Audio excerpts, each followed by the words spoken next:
Hello everybody, hello, happy Sunday. How are you?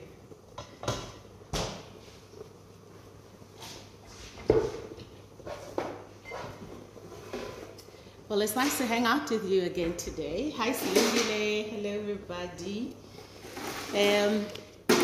I'm back. Hey, I'm back, people. I'm back. How are you? How are you? Tell me how you're doing. Hello. Happy Sunday. Happy Sunday.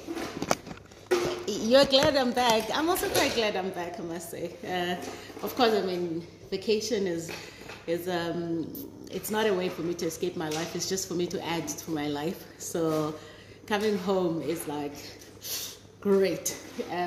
The best part about going on vacation for us is coming back home after we've enjoyed ourselves, of course. And yeah, it was really such a wonderful time that we had.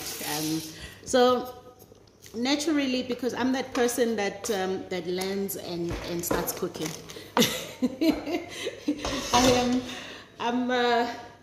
I don't even like waste time. I just thanks baby, you can leave it there. From flight, the first day, I don't even unpack suitcases. I literally just start cooking. I start cooking. So today I'm actually gonna make, I'm gonna stuff some mushrooms, which is gonna be fun.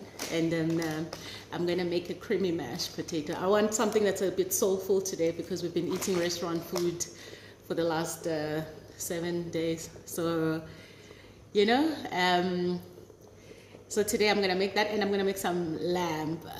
I'm stewing the lamb, whether you call it casserole or stew, whatever. I'm just stewing the lamb. But a few other things, so I'll show you that. One of the things that my family loves the most is my cooking. They're always like, yo, no restaurant food will ever come close to your cooking, mama. So yeah, and my husband says that too. So yeah, so I'm gonna make some lamb today. I'm gonna stuff those mushrooms and I'm gonna serve them on a bed of nice and smooth mashed potato with some beautiful stewed lamb. Because, well, I'm not cooking chicken today. I also eat lamb, by the way. So let's get on with it. How are you? What are you up to? You know, I'm glad to be back. I must say though, one of the things that I am finding a bit, it's flattering, but I'm finding it a bit strange how many people have been commenting on my swimming costumes. I'm like, how do other people do this thing? That I'm suddenly a rock star for swimming costumes. What do people do? How do you wear underwear, same underwear, day in, day out? Aibo, guys. Anyway, thank you. I appreciate them. I love, you know, good quality costumes. I don't buy costumes every time I go on vacation, but I bought, you know, quite a few, a lot, a long time ago. So now all I do is just, you know, pick and wear. But honestly, I just don't think it's I didn't think it would be such a talking point because, I mean, I'm on vacation, so I use one and then I use the next one another day.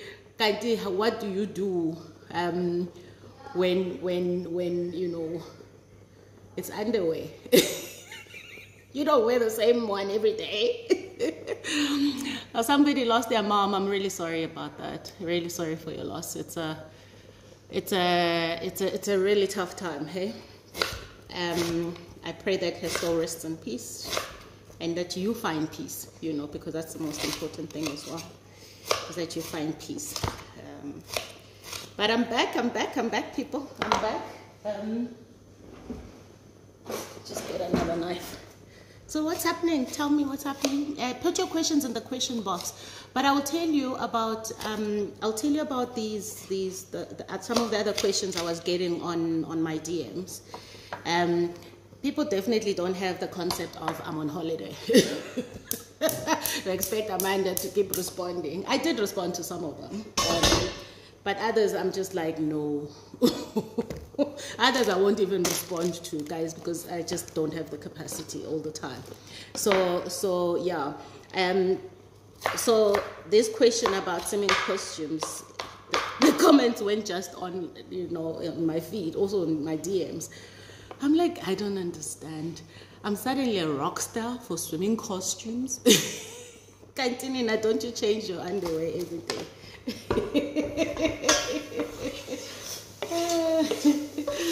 All right, so I'm just browning some onions. I'm gonna start with the prep for my lamb.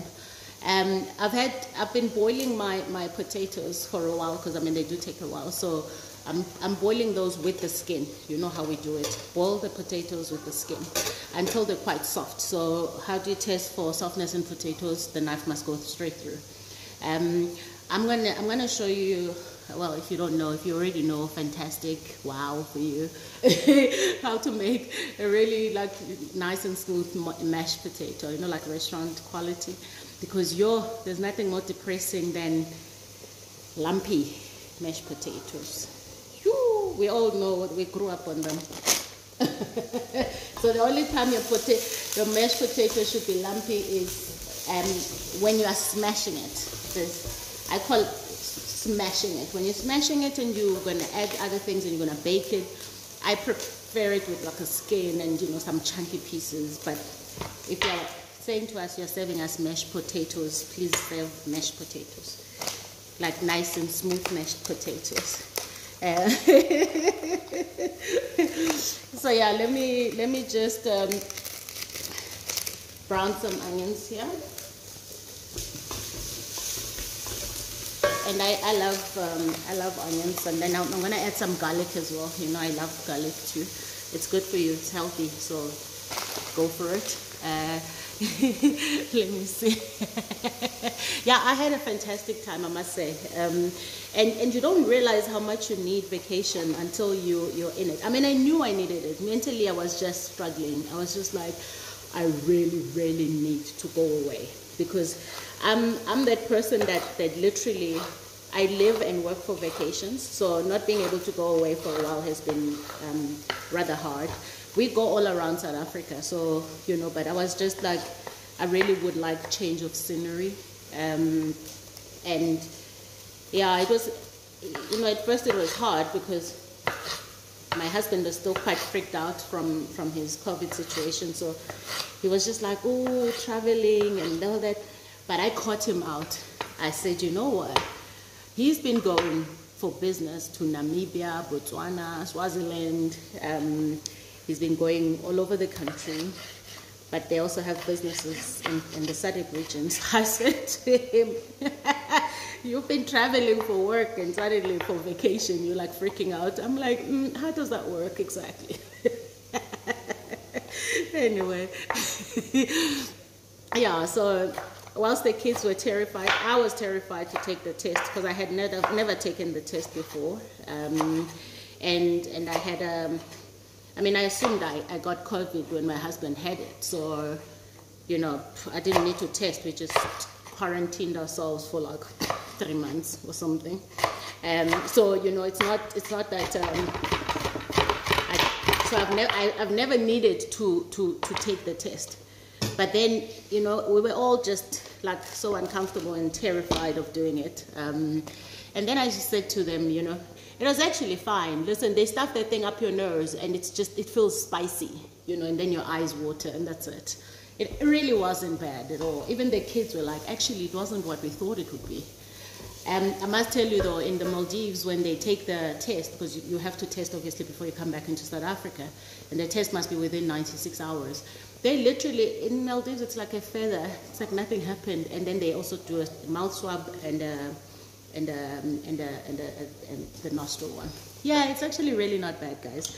So I was like, so I'm glad that I'm a person who doesn't take no for an answer, because we wouldn't have gone on holiday. Would have still been sitting here worried about the test. But I was nervous, you know, because I had been interacting with quite a few people leading up to the vacation. So I really would have, I was I was nervous about that, I won't lie. And then yeah, but it's spicy, but it's so quick. It's like literally 2 seconds, you're done. I think you worry more about going to do it than the process of doing it, but it's really quick, and we got the results within the day. We did it early morning, so my suggestion would be go to the testing station quite early morning, so that you don't have to queue. I don't like to queue for anything. It's just one of those things. In my life, I'm just like, I've earned some privileges in life, and queuing is not one of them. Queuing is a privilege. Not queuing is a privilege I've earned. So how do I make sure I take full advantage of that privilege? I just go early, or book things that don't make me queue. I did mine at the Senton Mediclinic. Yeah, the Senton Mediclinic. So yeah, I'm glad we did it, because, you know, there's just this huge relief that comes with knowing that you're not positive, especially when you've lived through it. And I swear to God, when we got our test results, all of us were screaming in the house, like, but I had already gone and booked the flights, booked the accommodation. I was just like living on faith, baby. So we were all like, oh, we really needed it. And you don't realize also, kids are quite resilient. Kids are very resilient, but, you know, I think we also take them for granted because they're so resilient. We take their mental well-being maybe for granted, because they just get on with things. They, you know, it's hard, but okay, you know, they get along with it. Maybe I'm talking about my kids, okay? But they, you know, when we were getting on the flight, the excitement for us, it's not just about the destination. It's from when we leave the house. It's when it's the packing. There's like a whole vibe. Even the kids' tone changes when there's vacation coming up. So the packing is exciting. Everything is just like exciting. And you don't realize how much we've missed that kind of excitement. And I mean, my kids lived through watching their father sick with COVID, and you know, I've counseled them through that process, and you know, prepared them for the worst, even when he was really ill. And that strain on themselves as well, and having to worry about that when we're children. You know, we really take them for granted. But it was wonderful to just, you know, get away and just change scenery. And it's just, oh, it's such a privilege to be able to do it. Honestly, I don't take it for granted. And you know, the truth is that, you know, a lot of people, and I'm not going to talk about this particular trip, you know, that we went on, because it's okay. Price points are very different for everyone, but things can be done cheaper. I mean, there are great specials right now for Maldives. If you're, you know, you stick to a certain budget, you know, and you do that. I'm the person that breaks the bank. I break it, guys. I break the bank. I'm like, I don't care if I have nothing left. If I'm going to die, I'm not leaving money behind for my husband to spend it on some other house. By the way, he hates it when I say that. So I've just chopped up some peppers, the Robert peppers, because I like that sense of nutty taste that they add. So yeah, I'm that person. I don't skimp on anything. In fact, I make sure that, I mean, my family will be well looked after when I'm gone. I've made sure of that. My estate is in a healthy condition. But man, I'm gonna blow my money now. I'm just like, me, I'm doing it. What else why do I work if I'm not gonna enjoy myself? So I'm that person. I took over the entertainment in this house, because if I let my husband, the investment specialist, run our entertainment budget, it's not gonna happen. It's not gonna work. Like, absolutely not. So for him, it's always, why must we fly first class? Why can't we fly economy? I'm like, what do you mean, why? Have you seen how hard I work?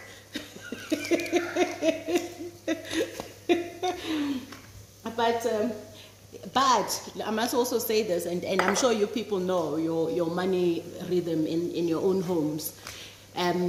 I have this. My husband would rather see money in the bank account. He's at his happiest when he is looking at the money, like wakes up and checks. Ooh.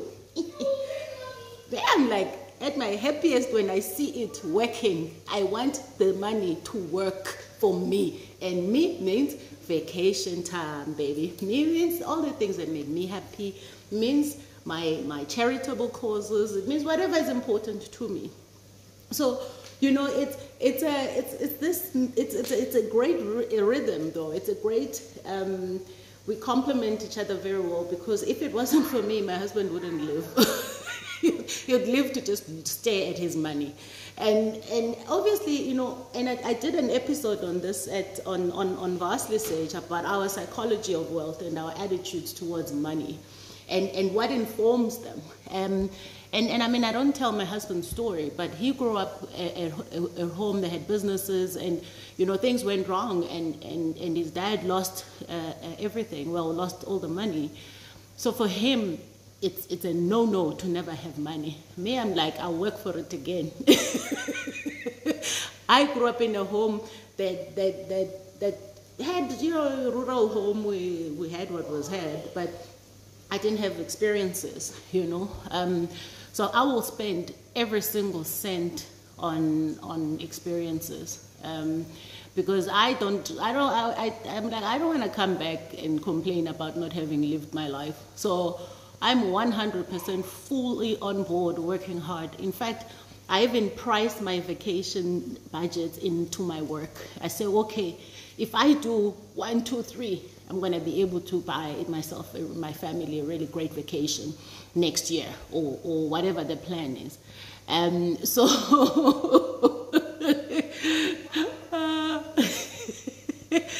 husbands can kill your vibe. Especially these ones who are in investments. I'm just like, just let me live. Anyway, all right, guys, let's see what's going on. So I'm just browning my onions and my peppers. It's been a while since we chatted, so I'm like just carrying on. I can see there's some questions in the question box, so I'm gonna get to that. And then I'm just some crushed garlic. I'm adding some crushed garlic. And I mean, listen, how much of these ingredients you add is completely up to you.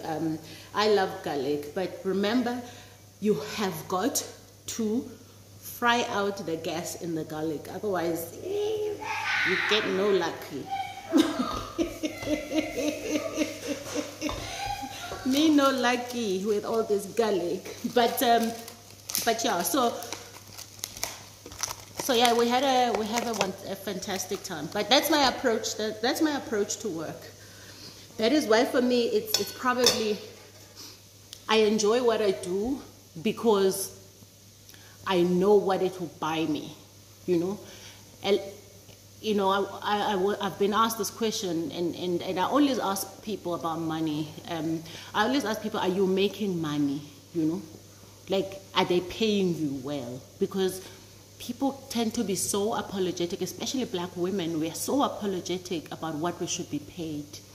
And it's okay to do things for free if that's your choice and for whatever reason. But guys, if you keep doing things for free and you don't get paid what you deserve, you're not going to have vacation.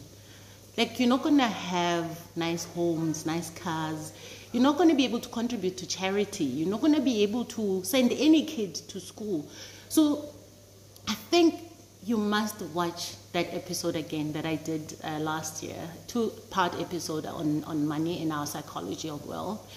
And also, I mean, I topped it up with having my wealth manager come and give some tips. But the truth is that if we keep shying away from making money and think that things must just happen by themselves, then it's not gonna happen. For me, money means freedom.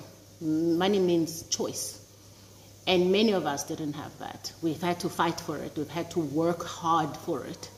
And I wouldn't suddenly start feeling apologetic about that, you know, because I know what it took. Nobody gave me anything. I've worked hard for it, and I continue to work hard for it, because I told you I break the bank. So when I come back, I'm like, oh Christ, I have to work. It's fantastic to always have a goal to work towards. You know, when everything else is taken care of, you know, how am I taking care of myself? And how am I doing the things that matter? So the things that matter to me at the top of my list is vacation. I mean, my family, granted, but it's about living my life the way I want to and enjoying the things that I love to enjoy. Now, we all have different platforms through which we enjoy our lives. I'm just saying that, you know, do what makes you happy, you know. You can't sit in a corner and be resentful because people keep taking from you. But you keep giving them and you give yourself nothing. So I give so much to my family. I give so much to everyone around me. The one thing I will not do is shortchange myself. Never. Because if I am not happy, no one is happy. No one. So I need to keep the positive energy going by giving more to myself and more and more. And I don't for once ever feel guilty about it, because I know what it takes to get out of bed and work for it. So yeah, it's a great point of privilege, 100%. And you know, prior to COVID, and I see someone says, I always say 2 international trips a year. I have worked hard. Yeah, absolutely. And we all have what our thresholds are. And frankly, if it was up to me, this is one of those things that's just like, as it's not up to me, I'd take the kids out of school and we go travel, and they can learn the different languages around the world. I am so wild in my ways. So I keep testing them. I keep like, so guys, don't you think we should do this? And they're like, yeah, after school, mama. Like when we're done with matric, like these kids killing my vibes.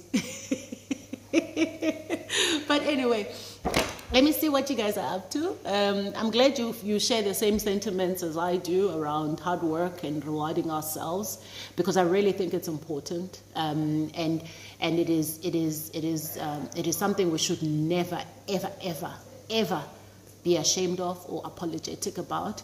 Because when you are busy hustling hard and working hard and, you know, giving the best of yourself in everything, you know, no one is there saying, okay, let me give you some money or whatever, you know. So whatever it is that makes you happy and you know you've worked for it, go for it, enjoy it, like all full on, all the way. It's your money after all. I doubt any of our opinions matter. No one's opinions matter about my money because they don't help me make it. So please go for it. If you hear somebody screaming in the background, it's my son in Fortnite. Doesn't matter what part of the house he's at. You hear him, you guys. But anyway, all right, let's see some of your questions. Thank you very much.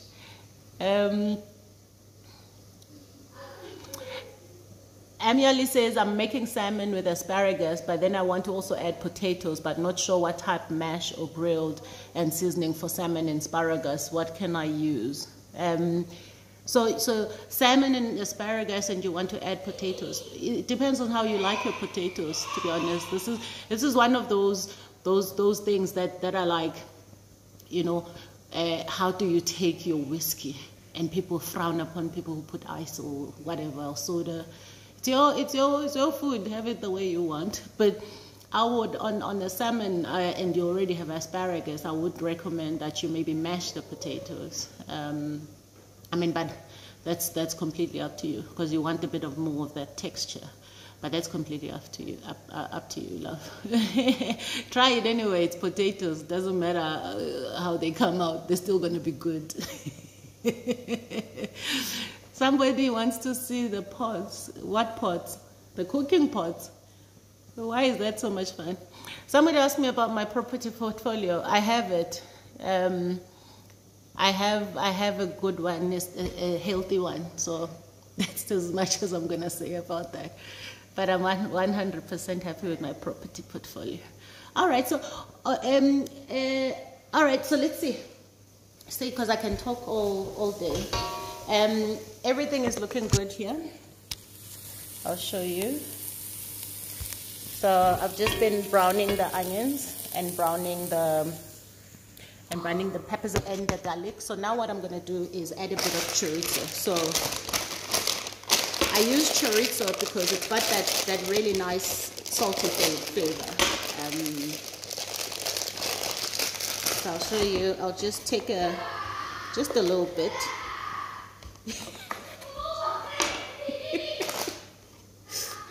So I've got a bit of chorizo, so I'm just gonna chop just a couple of pieces, and you don't have to use a lot, because all you want is to just get a bit of that nice salty taste to the meal. Then you don't have to add a lot of salt to your meal. So let me see. Thank you. So ask me your questions. I think there's another one here. Let me see. Busha says, how do you challenge yourself to think out of the box in the business environment? Well, I think it's not about challenging yourself to do that. Entrepreneurs, it's a way of life. You don't survive if you keep thinking in a conventional manner. So if you're a true entrepreneur, that comes to you naturally because you're constantly faced with obstacles and battles and challenges, and you have to think differently to make a difference or to even rise above them. So it's not that I don't wake up and think, okay, I'm gonna think differently today. No, my approach to challenges is such that I don't think the solution lies in how I've done things before. So if something is not working out, it must mean that you need to be thinking differently about the solution that you've been applying. I mean, this applies even in like a corporate job or something. I just think though what holds people back largely is that people are too afraid to try different things, try different ways. So they keep banging their heads against the wall, doing exactly the same thing they've done, but not achieving any outcome, any different outcome. So I just think that you must just be bold enough to say, okay, well, I've tried other things. What's different? And I think all around us, things have changed. So we absolutely are forced to think differently. In fact, I just think it's boring to keep thinking the same way. Some chopped chorizo. So I just think we have to move with the times. Even in our lives, if you keep thinking the same conventional way, then I don't know. I mean, if you're succeeding, then great. But for me, I'm always thinking, how do we go wild? So go for it, How many hours do I sleep? Somebody says, how many hours do I sleep? I struggle to find best hours from health recommendations. I usually sleep a minimum of 8.5 to 9 hours.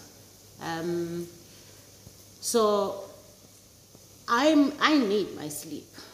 I don't think, lack of sleep is something that we should glorify or be proud of. So I'm glad it sounds like you're at least looking for help. But I would always say your habits leading up to bedtime determine the quality of your sleep. My husband has got the worst sleep pattern, but it's because he works long hours straight into before bed. He's working. And then his mind doesn't rest because he's constantly thinking about work. then he'll be up at 1 or 2 o'clock in the morning working, and then goes back to bed at 5 o'clock, and then is up again at 9. So his sleep pattern is really crazy. And that time, Mina, I'm like, gone. And I'm the person that hits the pillow, gone. And I don't take my phone to bed. If I do, it's on the rare occasion that maybe I need to check something in the morning when I wake up. Like when I'm waiting for a proof of payment or a purchase order.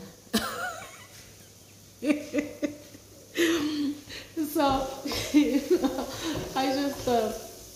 I just think that you need to be observing your habits leading up to bedtime, because it's what determines that. So try not to have alcoholic drinks before you sleep. Try not to have caffeinated drinks before you sleep. So that includes coffee, Coke, caffeinated teas. I know they say teas don't have caffeine, but I've also heard some teas have caffeine. So I don't know. And then also your state of mind. A lot of people practice meditation before they sleep. So try and calm your mind down. Going through Twitter and Instagram and Facebook before you sleep doesn't help your sleep pattern at all, because then you take in all of that energy, and whatever it is that you are consuming feeds your thoughts even in your sleep. So I'm that person. I don't watch news. Guys, it's okay. I'd rather be left out. I always tell my friend Carol, who's a proper news junkie, she's always like, yo, Amanda, I don't know how you do it. I'm like, no, I don't need to know. And she's one of those people who will tell me things that are happening. And I say to her, you know that I don't need to know that, right? Because if I'm not going to do anything about it, if I have no control over it, why must I keep sucking in all this negative energy? So I don't do it. I don't read newspapers. But I go on the internet and I find what I'm looking for. If there's a specific story I need to be reading, I read business things. I read, I read what's relevant. But I watch a lot of sport. So, I guess we all have our things. So I don't, so that's what I can possibly say. It's try and protect what you're consuming even before you go to bed. But I just think protect your mental space anyway, and your emotional well-being. The only time I'm struggling to sleep, you must know that there's something bothering me. And I try not to have things bother me, because, see, that's now looking good. Because I don't like not being able to sleep, so I try and resolve things that bother me quite quickly. So, and one of the things that bothers me, if I've offended someone or said something I didn't mean to say, or it came out in a negative way, then I have to solve that quickly. So I'm making lamb, but what I do with my lamb, I don't just, because I'm going to stew it, but I must tell you guys, I love meat on the bone. And meat that's not on the bone, for me, is like, it's not meat. It's like, what kind of meat is not on the bone? So everything I cook has, sometimes it's not on the bone, but yeah. So I've got some lamb necks as one of the options today. Rianda, honestly, boy. So I've got, so I just chop up a bit of that because it's quite chunky. And I put them first because I put them in the browning process first because they're quite hardy, so they take a little longer. So I've got some lamb necks here, just a few. So I let those brown a bit, and the reason you brown your meat is just to extract the flavor out of them. I also I'm adding some lamb ribickies. So these I add, and I don't chop these, I just put them as they are. Because I really love variety in what I'm eating. I love variety, period. I'll show you that I'm also adding some lamb knuckles, but the knuckles cook rather quickly. So it's it will be the last pieces of meat I put in the browning process, because they do cook very quickly. Also, then if you've overcooked them, they fall apart, which is perfectly fine if your aim is to have, you know, that beautiful fall off type stew. I like my meat cooked and cooked well, but it doesn't have to be so shredded. And then I add some lamb chops, because I love these pieces because they've got, you know, that nice bone marrow. So I'll add that, and yeah, those are the different cuts that I'm using today. So I'll start with the browning process now. So let's see what you're asking me now.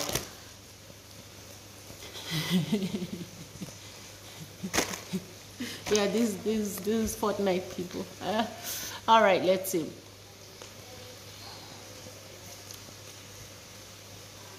Bernice Joy says, can one have more than one business, or should you only concentrate on doing one thing? Can one have more than one business, or should you only concentrate on one thing? So ultimately, every single thing you do in life is about your own rhythm. I'm not a person that believes in only having one business, because I don't. I have multiples of them for very different reasons. But ultimately, you must focus on building one business that will allow you the opportunities to spin off other ventures. So yes, I think you should focus on the one so that it can spin off other things. And the risk you run if you have multiple different things at the same time is that you're not going to be able to actually build any of it with great focus. Because building a business requires focus. But I'd say then pick one that is going to enable you to, you first build that out and have it as a strong base, and then you churn out after you churn out other initiatives from that one business. So you can have multiple businesses and you can be successful at them depending on what they are and what they demand of you. And the true trick in having multiple different businesses is that you must have the ability and the capacity to dedicate to them, because that's what they are. Or you hire the right people, or you know, you use them for different things. I don't know what your situation is, but you know, there's nothing wrong with it. I don't believe there is, but there's something wrong if you're pulling yourself everywhere and you're achieving nothing. And the truth is that you're also running the risk of burnout if you do that, and you're running the risk of being despondent if you do that. So focus on that one idea that you know is going to give you the greatest chance of success, and then spin off everything else from there. That's what I've done. Okay, so my potatoes are looking good. Excuse me one moment. Oh yeah, baby, oh my Lord, you're screaming.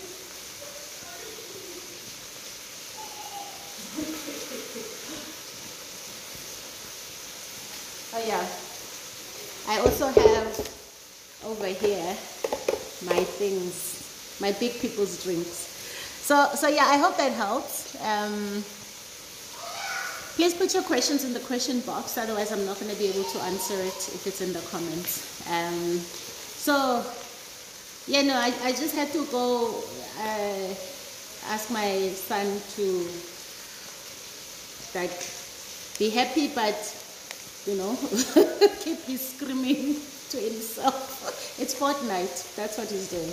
And then I've been chilling my verve because, wow, I missed this baby when I was away, because literally I think I could only have like 1 or 2 bottles there. It was so expensive.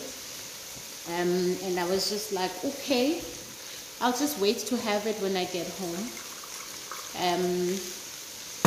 Because that's the one thing about islands. I mean, it doesn't matter which island you go to, everything is expensive because they have to ship everything in. So yeah, my baby's been chilling. Happy days. It's a good day today. I'll have that in a bit. So my meat has been browning nicely. I'll show you just now in a moment.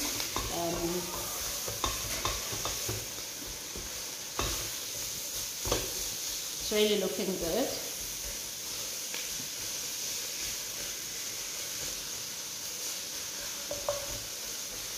Okay. You're drinking red wine. Yeah. Enjoy what you have. You're drinking red wine and you need shampoo. Enjoy what you have, okay? Some people don't have. I'm not guilt tripping you.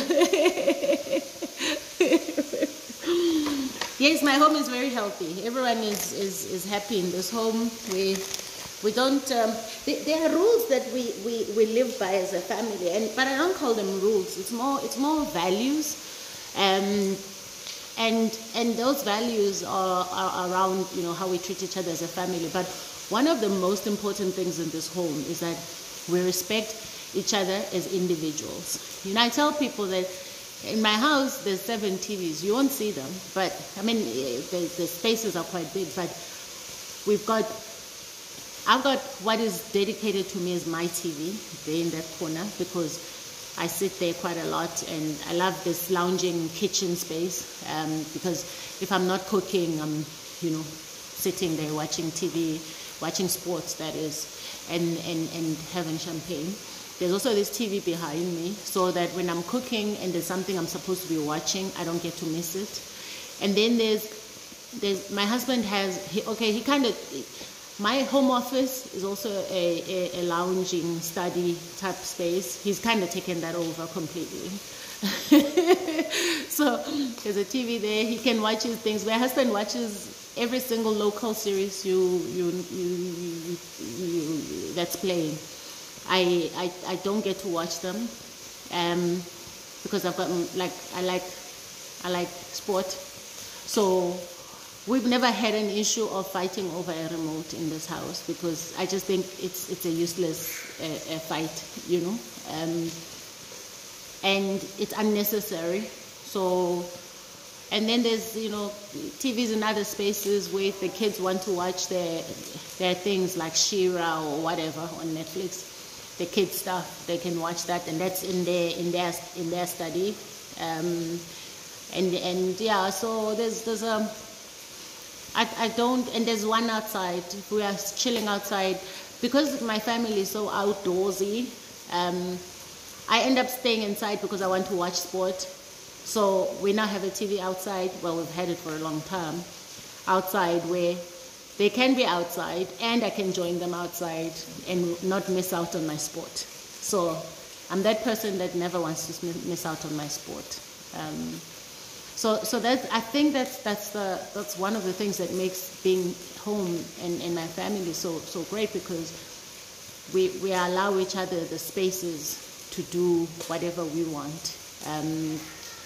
So you know, and we've got obviously, you know, values around how much time they can be on their iPads or their Nintendo Switches, and 17 rooms. I don't have 17 rooms. I don't know where you got that from. I don't have 17 rooms. I have 7 TVs is what I said.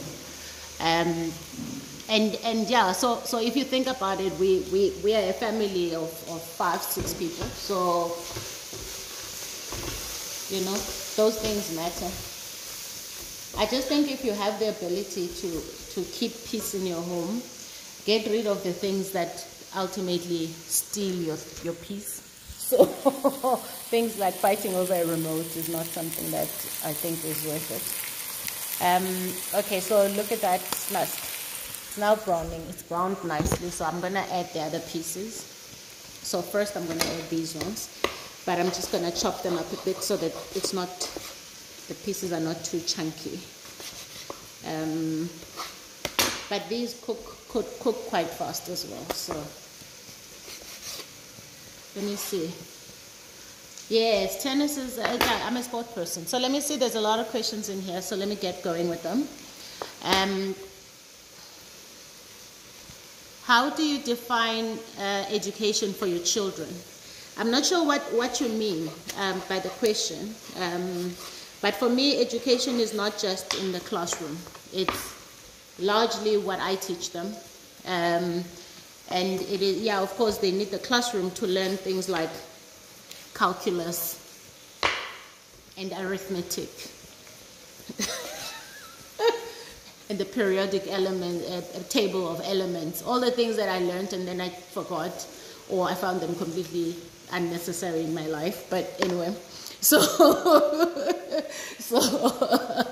but for me, education is not just limited to the classroom. They can get technical education there, but also even in the school, it's a social network for them. And they get to test their own social conscience. They get to test their own values that we teach them here. So that's a form of education. Traveling is a big form of education for me because I really value diversity. And one of the things I always say to my children is that if you do not embrace diversity, you are poor. You are as poor as they come, because that is really where life is. That's the spice of life. You know, it's appreciating what each person brings to the table. Because for you to be worldly and open-minded, you have got to consider that there are other point of views and there are ways of living. So I'm so fortunate that, you know, my husband and I share the same values. And you know, it's also you know, things like we must always be taking every moment as a teachable moment with our children, not as a punishable moment. So I'm not a mom that punishes. I'm a mom that teaches. If someone has, okay, sometimes you get to a point where you're like, hey, Mara, but I've been teaching you this thing for a long time now. You need to kind of like pull yourself towards yourself and deal. So, but I'm a mom that teaches, and every opportunity is about building a lasting memory for my children. And I do discipline, but I'm not a hard disciplinarian. I think my husband already took up that sport, so I was like, okay, I'll be over here and be the cool mom. So yeah, but it's completely up to you. You know, I'm not going to be able to take the questions, guys, on the comment section because it's flying out too quickly.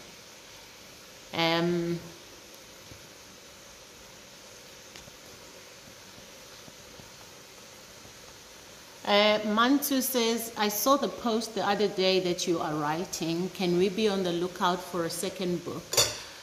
Also, what did you know that it was the right time to write? How did you know it was the right time to write Baked in Pain? Mantu, I'm not writing my second book. I'm writing my third book, honey. Where have you been? I already have a second book. I published that last year. It's been doing amazing things. It's a children's book called A Brave Girl Named Daya. So my third book is coming. Yeah, it's coming soon. I'm kind of done writing it, but you know, us writers. Now I don't want to call myself an author because I know. I'm on my third book. By now I should accept that I'm an author. Yes. But I don't just author for the sake of authoring. I write to tell, you know, a certain story for a reason, or to tackle something for a reason.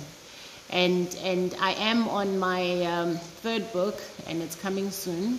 How did I know it was the right time to write Baked in Pain? I just knew. And the writing part of it, by the way, is not the difficult part. It's the publishing. The decision to publish is the difficult part. So a lot of people ask me, you know, where do they start? They have a story, they want to write a book. I'm like, just start writing. That's it. Writing can take you years. It's not an overnight process. So if you think you have a compelling story that's going to help other people, or for whatever reason, whatever you want to do with it, whatever your reason is for writing, just start writing. Take out a laptop and start typing.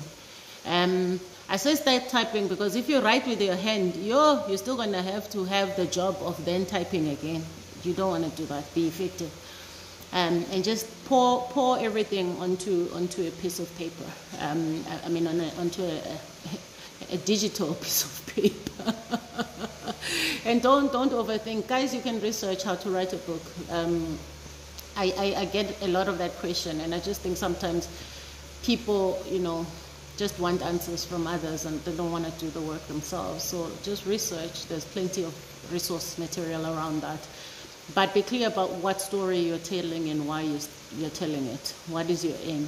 And what is your route? I'm self-published because I'm just that girl. I don't like to hand over my IP to anyone. So I own my entire value chain. But that requires money, that requires resources to be able to do that, because it costs money to do these things. People end up having publishers because the publishing houses can take over the strain of financial backing. But I don't like sharing my story, that is. I don't like sharing my hard work with other people. I've already done the hard part. And listen, I've got a profile that was able to carry my story anyway, so I don't need, and I don't do those things for money. I do them for purpose, for a reason, a reason beyond financial gain. So that's why I'm also in control of how I price them, because if you work with other people, publishers and etc., then you don't have the right to determine how much you're going to charge for the book and etc. It's kind of diminished because you have to consider other people, and every single book I've written has always been about having every single person able to access it. So a price point should never be an excluding factor, because then my story is not going to reach the majority of the intended people. So all I do with my books, I charge to cover the costs of it. I don't charge for I don't pay myself. So my job there is to tell the story, churn out the lessons, develop those educational platforms so that people can be helped. So it's one of the ways I give to my society. So yeah, so you just know when you're ready, you just start writing. The publishing part is another process altogether. Okay.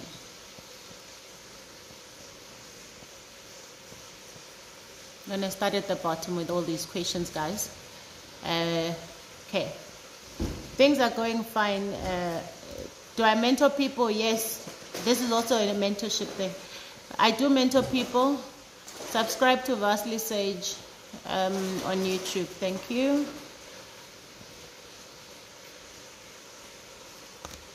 Okay, I'm gonna find some questions here. Just give me a moment as I make my way to them. Nompilo says, what made you start your business, and were you not afraid of failing? No, I wasn't afraid of failing. If you read Baked in Pain, you know why I started my business. Because I think it's a far longer story. In fact, you don't even have to read Baked in Pain. You can watch all the things I've done on the Vastly Sage platform on YouTube. There are actually many reasons why I left corporate. One of them was to own my time. It was a lifestyle change. And another one was to really start actively playing a role in creating jobs in my country. So yeah, that's but there's way more to it than that. Okay, so looky here. So this is starting to look really, really nice. So I'll just keep browning that a bit whilst I do other things. Just give me a moment. Yeah, okay. I'm now gonna add the knuckles. And these, they do cook quite quicker than the other pieces. So I'll just plunk them in there. And then just fine brown them as well. So it's all looking good. And those potatoes are ready to be mashed. But I'll tell you what I do there. Okay. So yeah, that's I have many reasons why I started business, but my reasons may not necessarily be your reasons. shouldn't be your reasons. You must find your reasons. What is your why? You know, and I covered this topic particularly on the mentorship session I did on Vastly Sage on the YouTube platform. So please do watch that.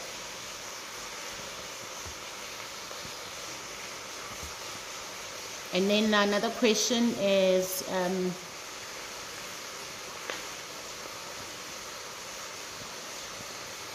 would I be a guest on the ladies segment of podcast something? I don't have an answer for that. I choose what platforms I support and whose platform I support.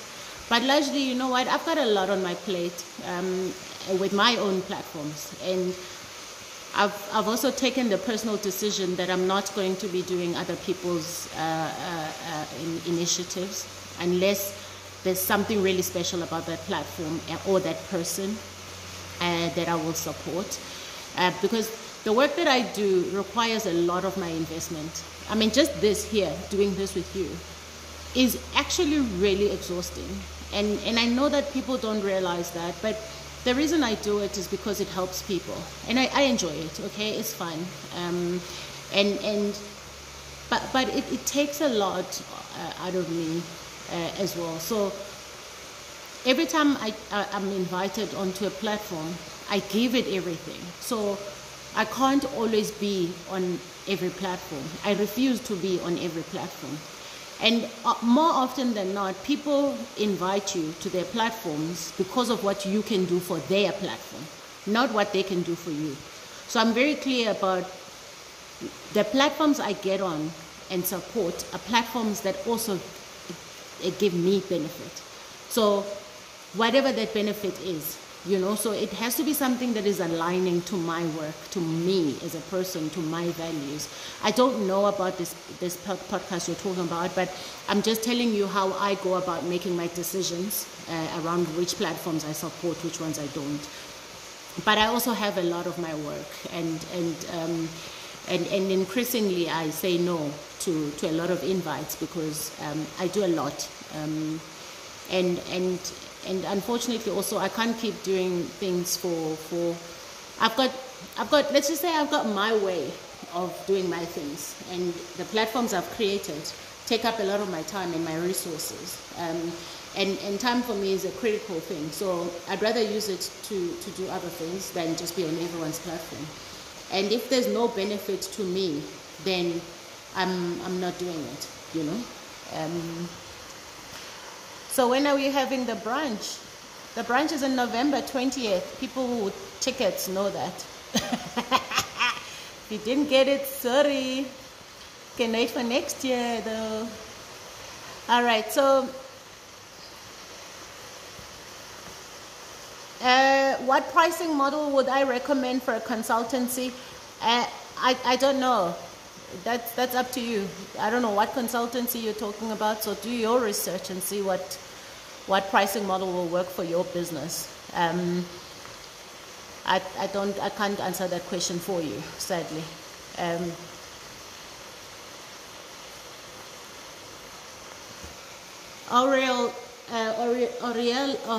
Aurelia says, how will you advise someone who is always starting a side what? Sorry, I don't know what that is. A side something, but drops it halfway because they think everything is doing the same thing. For example, sorry, I just think you're going to have to write that question again. I really don't understand what you're saying. So just try that question again. Just one moment, guys.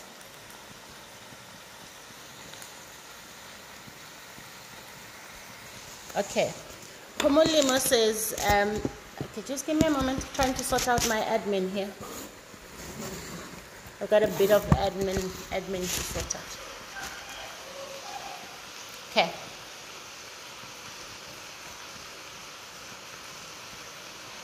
All right, so Homolimo says, as a startup, How can you refrain from coming across as desperate when approaching clients?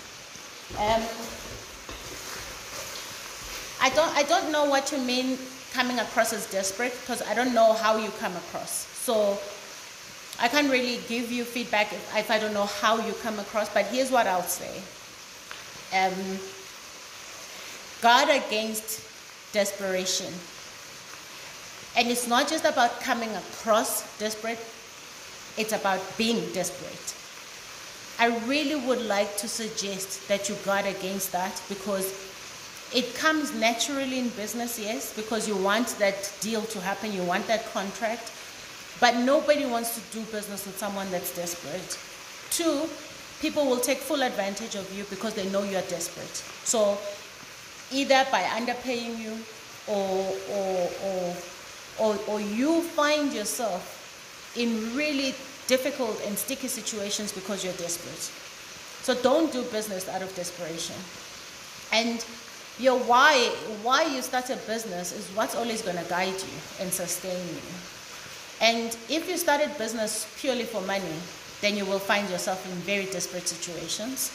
And unfortunately, desperation also calls your integrity into question at times, because you may end up doing things that you wouldn't ordinarily do because you are desperate. So desperation is the number one thing you should really look out for. Be hungry, yes, and fight to earn your clients' rights and fight to earn those contracts, yes.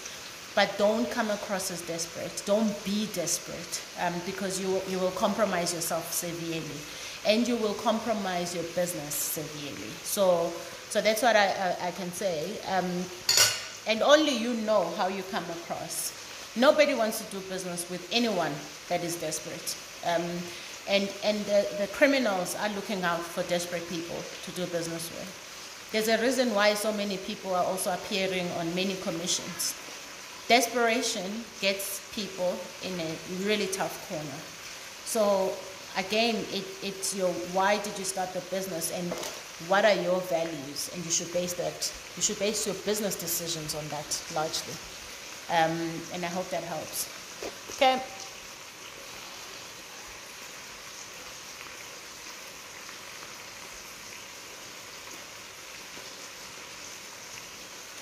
So Sia says, how often do you take breaks? Is it when you feel fatigued or you rather plan them ahead? So I take breaks whenever my body says take a break. So anytime when the body says stop, Amanda, I'm like, sure, let's do it, let's stop. Because when I was in corporate, I didn't listen to my body very well. And you know the stresses that come with the high profile jobs as well. And unfortunately, one of the things I didn't do very well was listen to my body. And my body started screaming, you know. When I left corporate, I was on the verge of burnout. I wasn't eating healthy, I wasn't sleeping well, I was always drinking coffee, I was back-to-back meetings, you name it, it was happening. And you know, it's important to listen to your body. So since then, when my body says it's time for a rest, I stop. I don't even question. I stop, because I know what can happen when you don't look after your body and when you don't listen to your body. And I guess also the beauty of it, the older you get, the more you can hear your body, you know, or the more you've gone through certain experiences, the more you can hear when your body says, I'm done, you know. And we push our bodies so much, and we don't listen to them. So I take breaks whenever my body says I should. Somebody said, what do I do for a living? You can go and Google me, Amanda Dambusa. I will tell you what I don't do is Forex, crypto, Bitcoin, Herbalife. I don't do any of those things. So, but what I do, you can go and research it. It's public information. How people still think I do the other things is beyond me. All right, so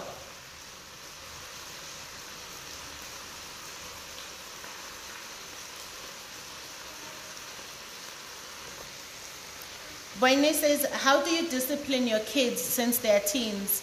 I actually, you know, I don't have to. There's very little discipline I have to do with my girl children.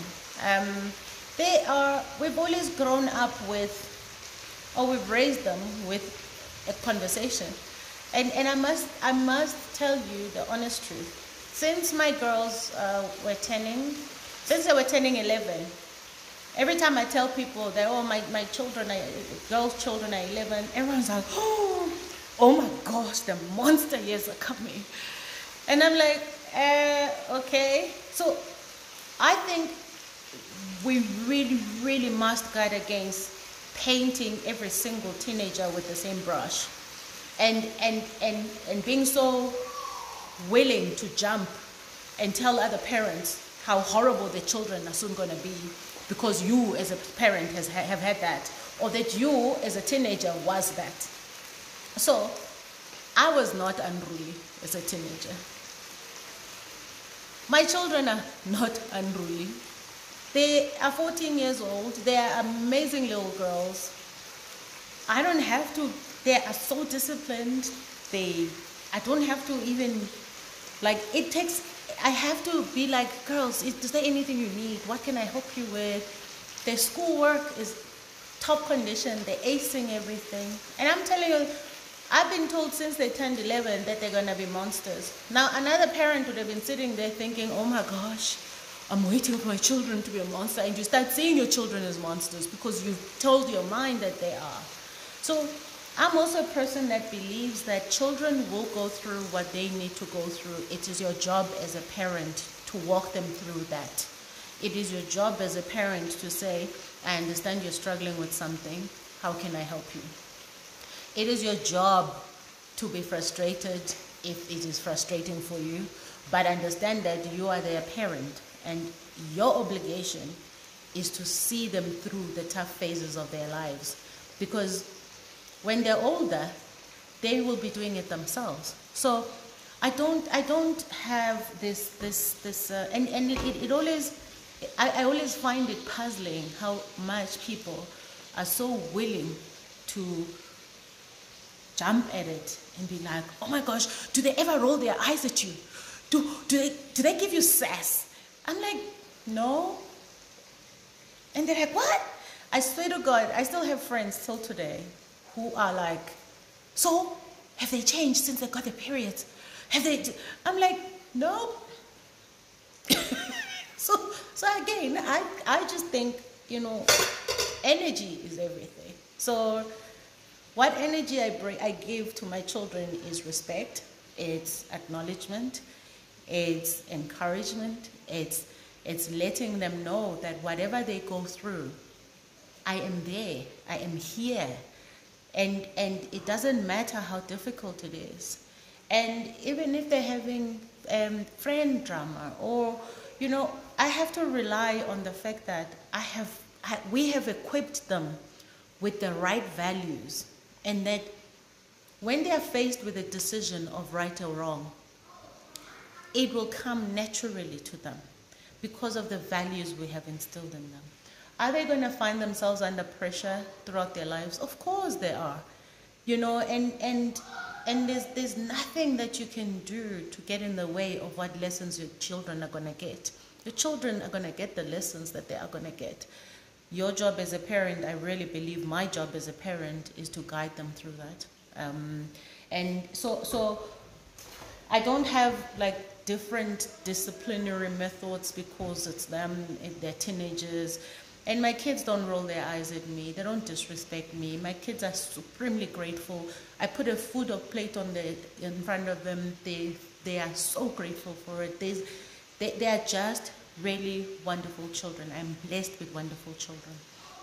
And yeah, there's something to be said for what we put into our children as parents. But I'm also a big believer that I pray for my children. I pray for my family every single day. I pray for their well-being. I pray for their happiness. I pray for their peace. I pray I pray that whatever it is that they're going to go through, that I'm here to help them. But if I'm no longer here, that everything I have put into them, everything that I have imparted onto them is what's going to sustain them and keep them going. So long after I'm gone, they're still going to be hearing Mama, you know, they're still going to be remembering Mama's kindness, Mama's encouragement, you know, and Mama telling me that I have the potential to be whatever I want to be. So I did tell you earlier that I'm not a mother that punishes, and unfortunately discipline and punishment, sometimes people confuse those two. I don't hit my children, I don't ground my children, I just believe in talking to them, and I haven't had to do much of anything with the girls. Uyanda is hectic, okay, or the little boys are something else. So with him, I've had to take away his phone for a week.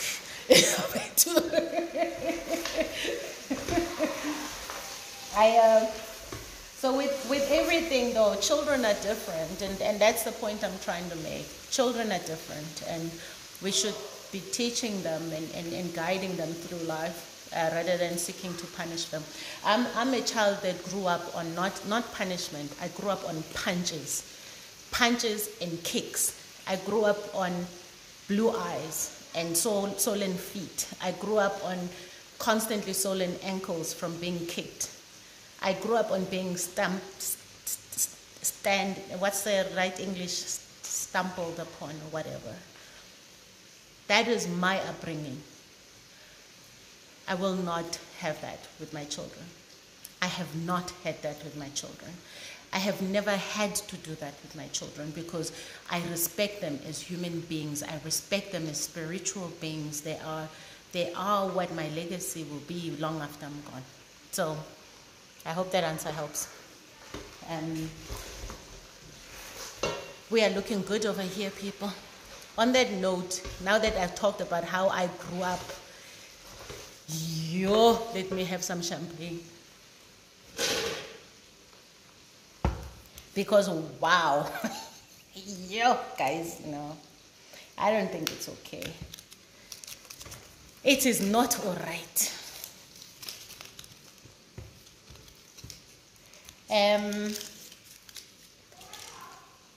I just think that we need to stop treating children as our objects. They're not objects.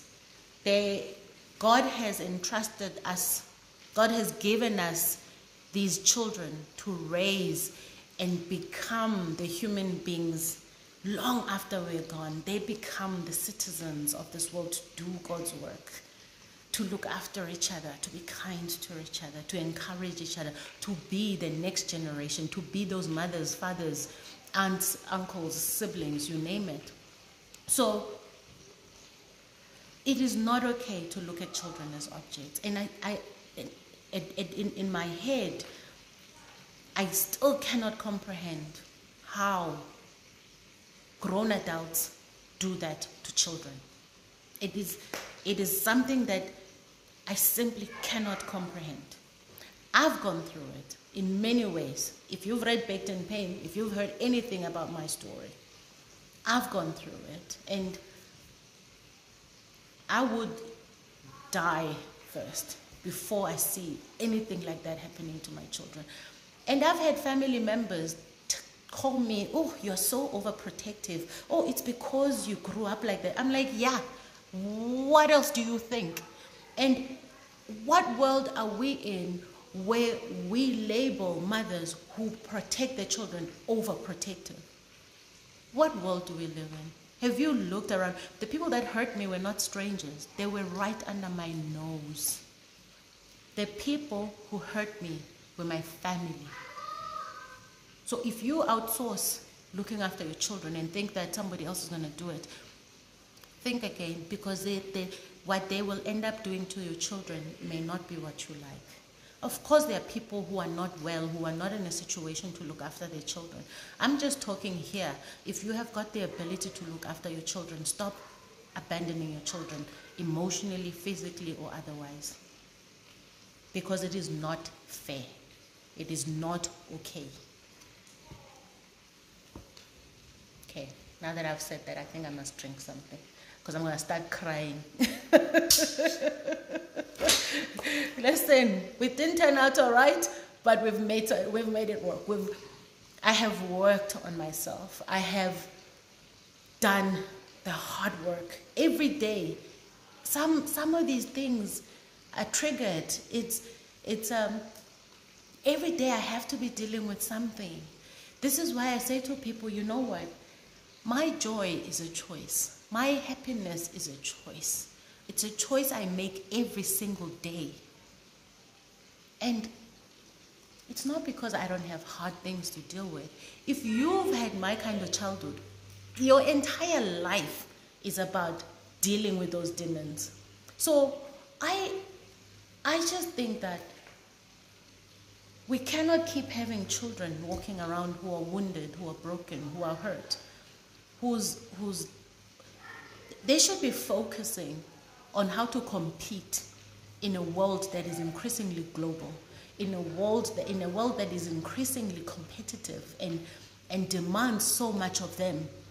They should be focusing on that rather than let me start healing from the wounds that were inflicted by my parents or the people who were my caregivers. I just think that we need to give them a better start, a better foundation, because if we do that, we are best guaranteed that our children aren't going to be spending their lives constantly on the back foot. We can't be abusing our children at home and expect them to go and thrive out there in the world. This conversation around how many, and I'm a black woman, so I can only talk for black women, how many black women are in top positions. Guys, we were not raised to be in a top condition, in a top position, in a top mental well state. I'm talking about myself. If you had a great one, I'm really happy for you and I'm going to drink to that. But if you didn't, like some of us, and you've had to hustle, every single day is a hustle. You're not just hustling society, you're not just hustling some of these racist pricks you come across. You're not just hustling misogyny and bigotry. You are also hustling what is sitting inside of you. You are hustling those demons every day. You're like, yes, sis, not today, Satan. I'm just thinking we should be giving our children a better foundation because they are going to have to deal with the world.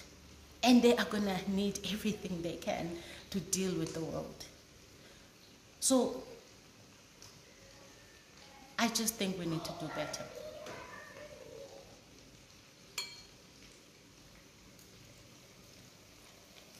I think we need to do better.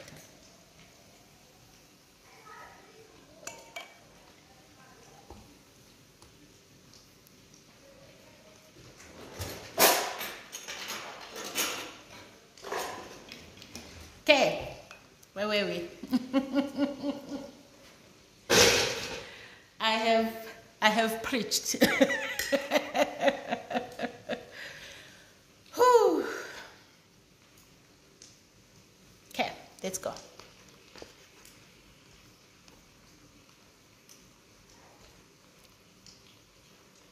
All right. Kuhle says, Amanda, can I still buy Baked in Pain? Yes, 100% on my website, amandatambuza.com. Ntabiseng says, what is your criteria for brand partnership? What would it take to endorse a newly established brand? There's no quick answer to that. I like to endorse brands where there's real value, not in the brand, but in what the brand stands for and what difference is it making in society, and how does that brand align to my personal values? How does it align to me? Okay, and this brand partnership thing is also something that I'm kind of navigating, because I say no to a lot of these things because firstly I don't need to do it, but I actually like to do some of it. So, but I don't like to be associated with any and every brand. I'm not that person. I don't want that. In fact, I've even been one of the things I've made a decision to do is not to endorse brands much. But, you know, there are some brands that I'm really so aligned with, and I love working with them because I've got longer term relationships with them, and I'm more I'm a brand steward and a brand ambassador than I am like, we need you for a campaign. I don't like those things. I don't like these campaign things. And the beauty of being me is that I do try things out, and then I'm like, oh, I don't like this one. so yeah. Sibelisha says, are you back from your holidays? Sissy, love you. I'm in my kitchen, love you.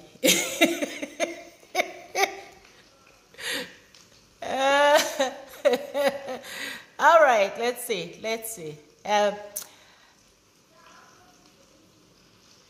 Okay, I really like that question. Okay, first of all, cheers, guys. Here's to raising mentally well children. Mentally, because if you're mentally well, you can tackle anything on earth.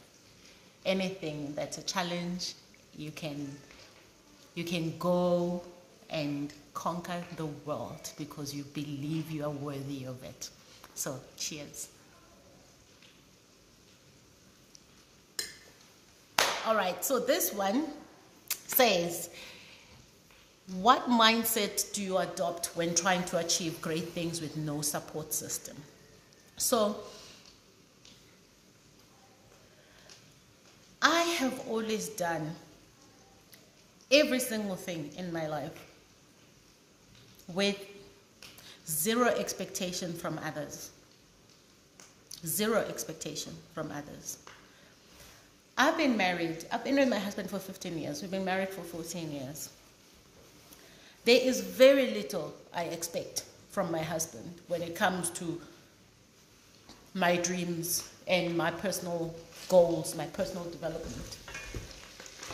If he's there to support something, great. Of course, I need him, as he does, to play his role in this household, because these children didn't drop from somewhere and land here. No, we made them together, so we each play our part. However, I don't put any of my goals, developments, anything like that on him. So the kind of support system you might be talking about might not be what I'm thinking you're talking about, but for me to go and kick things and be amazing in the boardroom and do my speaking work here and there,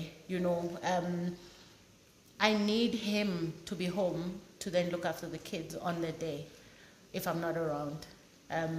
So for me, that's the support I need from him. But it's not support that is optional. It's not like he can be like, no, babe, you know what? Today, no, Yeah, there are days where he can do it and I can do it. Then we've got our housekeeper. If she can do it, we've got our family. So we've got my brother-in-law and his wife. That's our support system. But first and foremost, me and him are each other's support system in terms of holding down the fort when somebody needs to go and do what they need to do. But zero, my husband can contribute zero to my personal goals because those are mine. And it's for me to fight through them and realize them. What he can do for me is not stand in my way, which he does very well. That's why I married him. Otherwise, I would not have. So, your goals are your goals. Your dreams are your dreams. Be self-sustaining in how you go about them. And when you do need whatever support you need, make sure that you get it. I don't know what support you would need, but get it from somewhere because that is what will enable you to then chase your dreams. So I've never needed anyone to support me in otherwise manners. But also I've had a friend open a business door for me. I've had a friend open a board conversation for me, because, well, someone can open the door for you to have the conversation, but they can't have the conversation for you. So how you still show up in those instances is completely up to you. So ultimately, it depends what support system you're talking about, what you're needing it for. But I want to caution that we should stop plonking our dreams and goals onto other people and expect that they should understand, because they won't. There are times when something so big happens to me, because I have a lot of personal goals and I don't publicize most of them, but I achieve so many things. Sometimes I tell my husband and then he doesn't get it. Like his reaction isn't what I expect, because now I'm doing cartwheels and I'm expecting him to do the same. And then he's like, oh, okay. And I'm like, how? Like, you know? So I just think that we should stop expecting so much from people and expect a lot from ourselves and do what we can. And be I think it's easy for me to say this because I'm fiercely independent. So in a way, you can say my answer is coming from that perspective or from that point of view. And I've had to learn to accept people's help, because I don't want people's help. I didn't want it. I felt that, you know, if people do things for me, then they expect something in return. But I've actually come across people in life who do something for you and they expect nothing in return. So I'm still fiercely independent in how I go about my things, in how I go about, you know, achieving great things. And I decided I was gonna be my best fan, you know. That even if my husband doesn't get what I'm talking about, now I'm going to be doing cartwheels and drinking champagne and being like, oh, praise God, you know, because only I know what it has taken to get there. Even with me living with him every single day, him seeing what I do, but the depth of what you go through to achieve big things, because it takes a lot to achieve great things. It takes a lot. And I know that a lot of people, and sometimes I make it seem easy, but that is just your perspective. If you look at me and you think, yo, Amanda makes it look so easy. At no point do I ever tell anyone that it's easy. But I live my life with such great conviction and purpose and being led by God and seeing where am I needed, that often even the support system is not a determining factor of whether I'm going to succeed or not. So I just think that it's a question that you should be asking yourself around, you know, what do you need? Are you getting it or not? Because if you're not getting it, then you need to be looking at, okay, so how do you go about getting it? Okay, guys, I'm still cooking. Yeah, I forgot. It's gonna be a long day. But luckily my food is, and lamb cooks quickly. So let me just show you this quickly. So that's looking really good. I did drop the heat, so I'm not burning anything. All right. So I really think that, you know, and somebody just made a point here about, you know, she's got a big thing coming that could lead to her first job in marketing. And she told her mother, and her mother was like, oh, okay. And it's exactly what I'm saying, guys. We expect so many people around us to be joyful for us, to rejoice in our successes, to rejoice in the opportunities that we get. But the truth is that when they don't show up the way that we hope they do, we get disappointed. So what I do is expect nothing from anyone, like zero. And when people show up for me, I've actually, I must tell you, I have this thing where people do things for me, and people who give a lot are typically like that, and I'm pretty sure you guys know yourselves. But when people who give a lot find it uncomfortable to receive, and my friends know this, I've had to learn to receive. In fact, I've had to have people like Carol who are like, Amanda, you are going to receive it.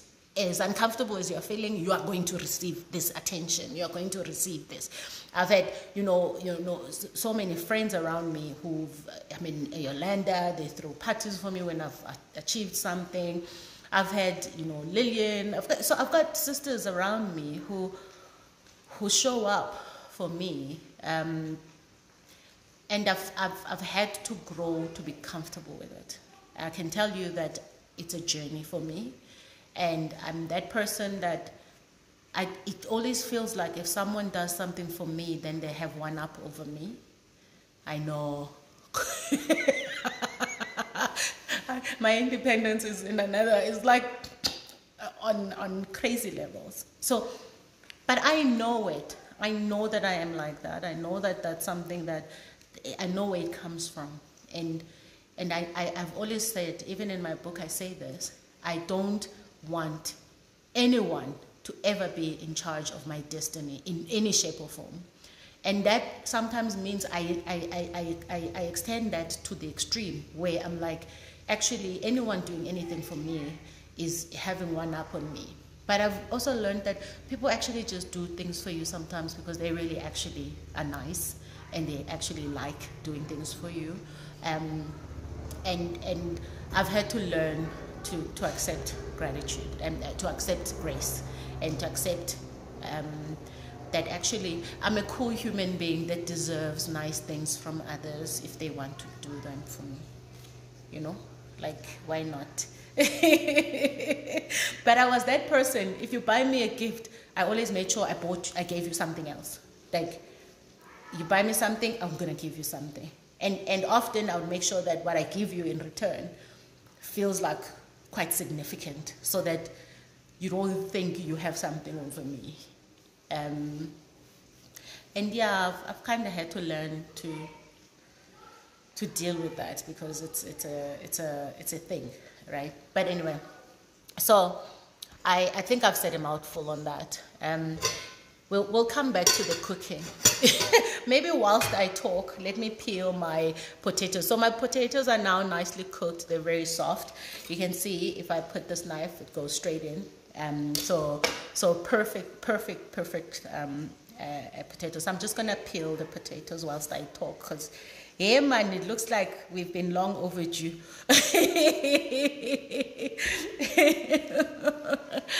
All right, so your question must be in the question box, otherwise I won't get to it.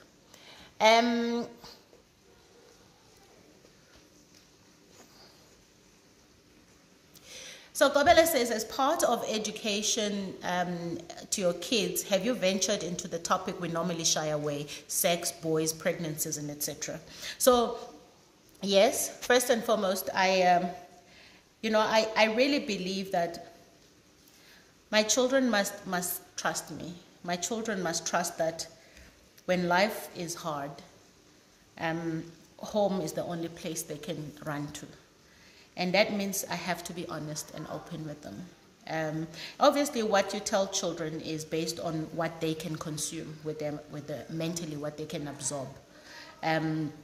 So I talk to my children about, it's strange that actually I haven't talked to my children about sex, as in sex, the act of sex, but I've talked to my children about mama and daddy, and I've talked to in terms of the two genders, and I've talked to them about, I've asked them about, actually how the conversation started was the boys asking me about, I told them about wet dreams.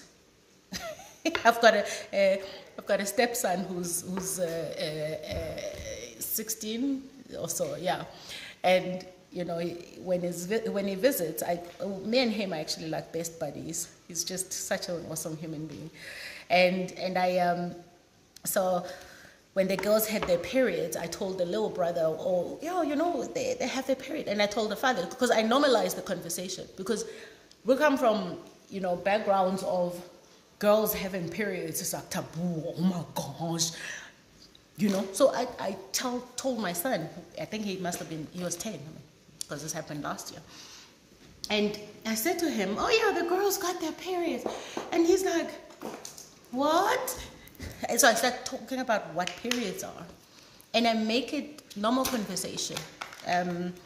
When someone complains about, you know, I got some cramps in my tummy, mama, I'm like, oh, okay, it's probably period pains. Are you on your period? Take some Nurofen for period pains and stuff, you know. But even with the boys, I do the same. I say to them, you know, boys also get like wet dreams and stuff as you're a teenager. When we talk about puberty, we have this open hour. When I say open hour, it's like anytime randomly if they ask questions. And you know, I then said, even before the girls got their periods, I started talking to them about them. I said, you know, at some point you're going to get your periods, right? You know what they are? And they're like, yeah. You know, then they had a friend at school who got their periods when she was 10 and 11 and stuff. So for them, they had already kind of like, they have an idea, but I want my children to learn things from me first before the world tells them what they are. Because what I tell them is what they should trust. So I'm not the kind that says, you got your periods now, stay away from boys, you're going to be pregnant, which is what I got when I got my periods. And I was 14, you know, and then you're like, you know, but the point is that even with the boys, I make it quite normal to talk about, you know, those things and to teach them what to expect. And then, you know, then the conversation starts, because children are really quite easy. Then it starts about, oh, okay. So when I talk about, you know, that they boys have wet dreams and things, and then I start talking about the texture of the wetness of the dream.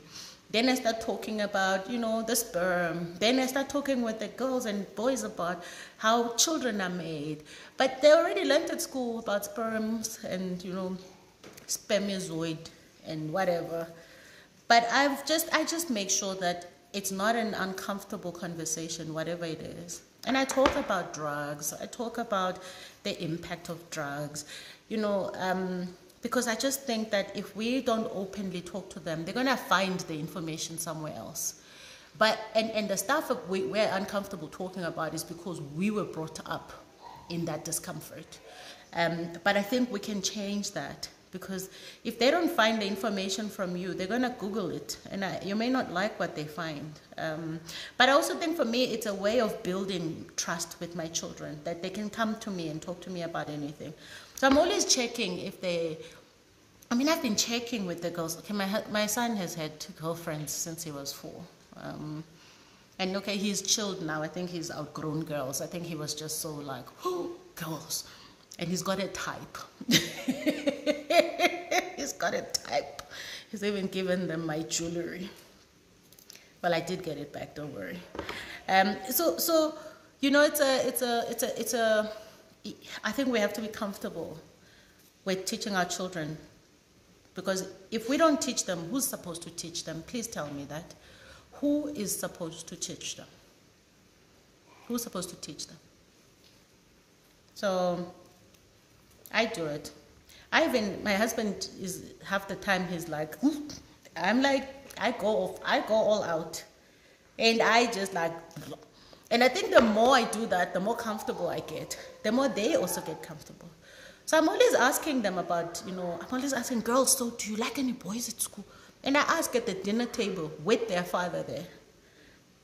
I mean, he still can't get over the fact that they have boobs. I'm like, where have you been?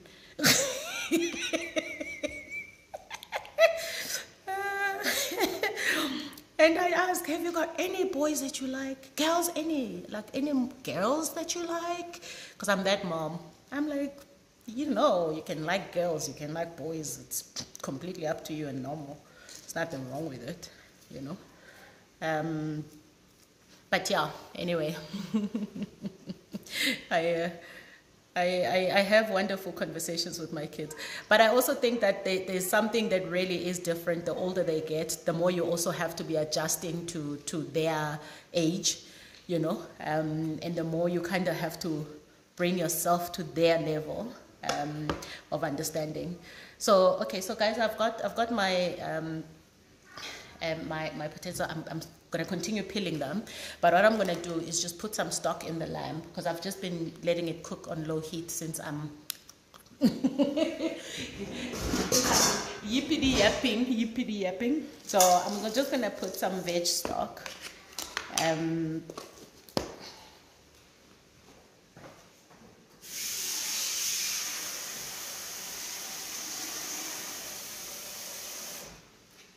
So this is about a liter of stock, and I use the powder stock, so you use whatever stock you want to use.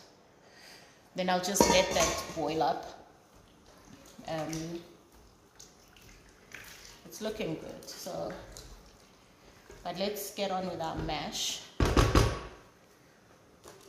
Okay, so I'll just show you quickly the meat now. Okay, so that should be good. Oh, the story about jewelry, I thought I've told it before, but let me tell you. My son, he took a pearl bracelet, diamond earrings, and a diamond necklace, so the earrings with a matching pendant and the necklace, and then wrapped it up for Valentine's Day. Picked some flowers from the garden and asked me to help him. I didn't know about the jewelry, but the flowers, I helped him, so he went to school. And a couple of days later, I get a call in the afternoon.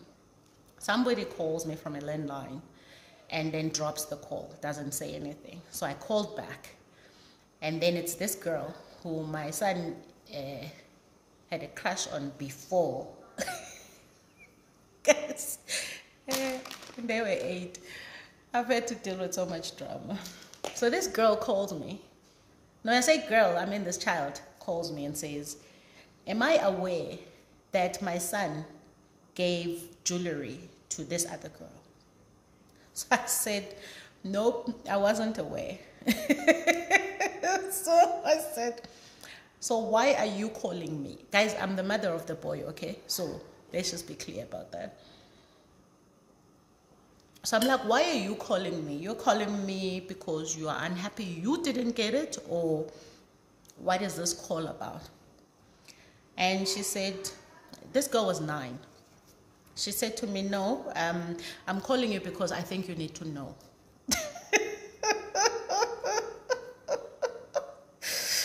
And she told me that he said he bought it with his own money.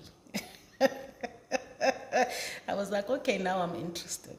So I called him. So the call ended. I said, thank you so much for letting me know.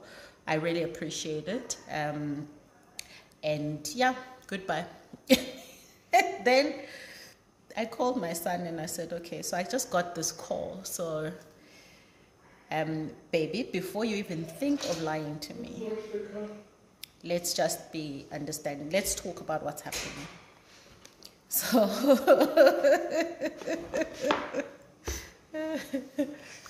you're right there. Babe, you good?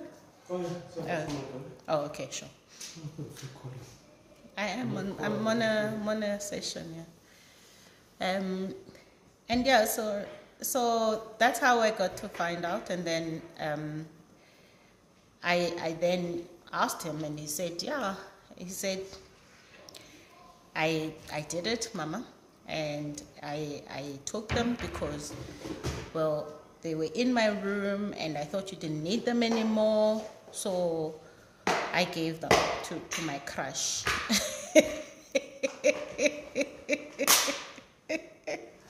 It was so cute because he sees those things from his father. He goes, buys me jewelry and flowers, and he's learned that that's how you treat a lady. So, you know, on the one end, I was really proud of him. But I then said, no, you can't take my jewelry so soon. Those girls must earn it.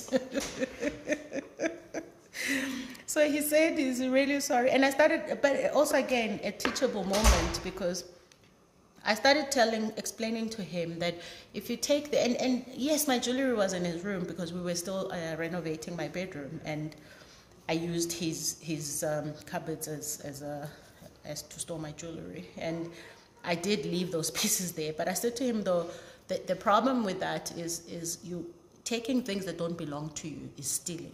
So you stole my jewelry. Oh, he then got completely hysterical. He's like, he was not stealing.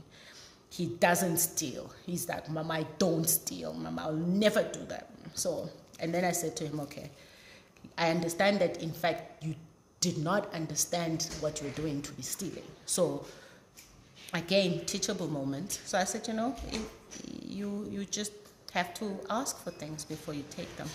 And I love your spirit of generosity, but I think you're a bit too early. And we had so anyway, that very next day, I then called the mom, and the mom says to me, oh yeah, she came home with this stuff, and she asked to speak to me privately because she didn't want dad to overreact, because a boy at school gave her these beautiful pieces. Gave her jewelry. So the mom says to me, you know, when I looked at these pieces, I was like, this is not Lucky Packet type jewelry. But anyway, I spoke to the mom. I said, listen, can she just bring them to school the next day? I'm going to speak to my son. So I spoke to my son, and I asked him to be a man and own up to what he did. And these are the lessons, I guess, you know, in everything I do, is I take the opportunity to teach rather than punish.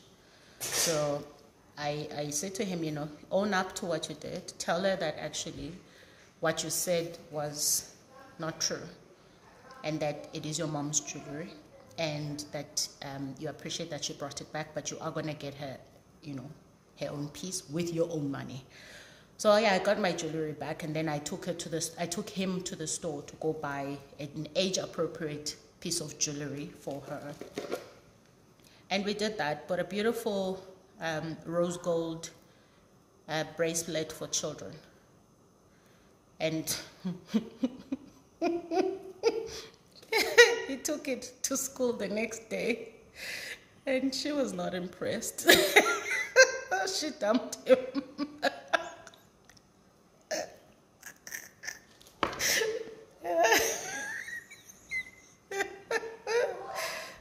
She was just like, from diamonds and pearls, now you want me to wear some children's bracelet. The things kids go through at school, guys, is just insane. Anyway, so that was the story. He was dumped. And his friends said, we told you she's a gold digger. Like, how do you do it? You guys are 8.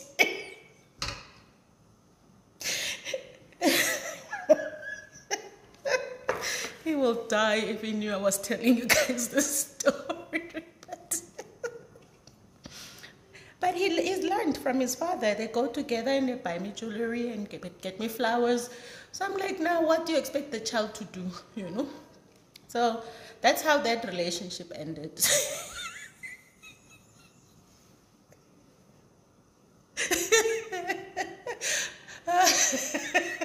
He was so devastated. He came back home the next day, and he said, he comes to me and asks to speak to me in private, because that's what we do. We speak in private when he needs to talk about something to do with girls. He said, he showed me the pocket, and the bracelet was in the pocket. And then he said to me, she said I must take it back. She doesn't want it.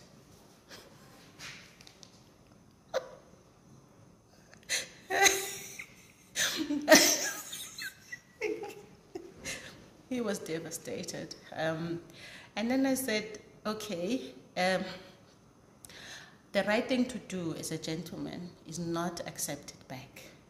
So I think the next day you go back to school and give it to her, and she can do whatever she wants with it, but you are not taking it back. That's not what a gentleman does. He was heartbroken for a good month. And he's like, I can't believe it, Mom. I can't believe she just like that, Mom. And I'm like, yeah, Lesson number 1 about girls.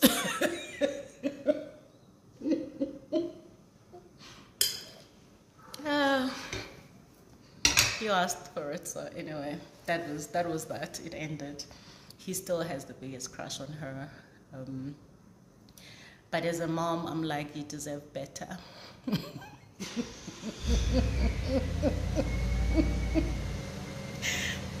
like, you deserve better. But that's the story about my children. No, with my son, there's no dull moment. Like literally, he makes up for everything. He makes up for all the drama you can think of in life. But he's laying off the girls for now. I think he's more obsessed with Fortnite right now and chatting to his friends and, you know, having a great time rather than girls. But yeah.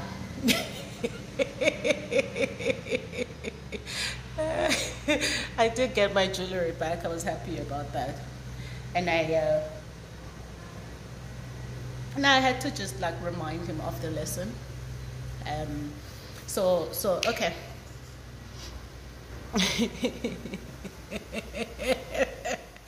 My son always says my nephew and his friends are always talking about gold diggers when they are playing Fortnite. It's hard, you know, because these kids, the things they learn from each other, from school, you know, so that's why I think though, the more we just let's stay connected with them so that you understand what is going on with them, because some of the things they learn might not be funny at all, you know. The question is, did you not laugh when all this was happening? Guys, I wanted to kill over with laughter. Like first of all, I wanted to give him a big juicy hug and say, that's my boy, okay? Gives jewelry, good quality jewelry and flowers. I'm like, yes. But inside I was like, no, pull it together, Amanda. What he did is wrong. So teach him that what he did is not right and he must correct it. So, but let me tell you, I told my husband, he was traveling. So I told him about this. He nearly dropped from laughing and he was so proud. He's like, that's my boy. You know, he's like, yeah. I'm like, yeah, but great, but there's this lesson, you know, that we need to be teaching him and stuff. It's like, yeah, I get that, but I'm proud of him. But he's done some things at this point that I'm like, why did you do that? And then he's like, yeah, you know. So kids are going to be kids. And I guess this goes back to the question I was answering about how I discipline the teenagers. But kids are always going to be kids, guys. And this expectation that they must know and figure everything out right from the start is disingenuous. And I think that it's disingenuous and it is very dangerous for us and them, because we have had to learn. We have had to grow through things. We've had to learn. We're still learning every single day. But somehow we expect our children to just have these things perfectly figured out. And this is why the role of the parent or the caregiver, whoever is nurturing those children, is so important. And it's what I always advocate for, is that whatever is sitting inside of us, we transfer it to them. Whatever is, I mean, I remember when I was younger, I had, we were playing house. It's house, ne? English is house. And this was back in the Transkei. I was the mom. And the mom had to feed her children. So I kept going to the kitchen to take the scones that were baked for our great aunt who was going back to Durban.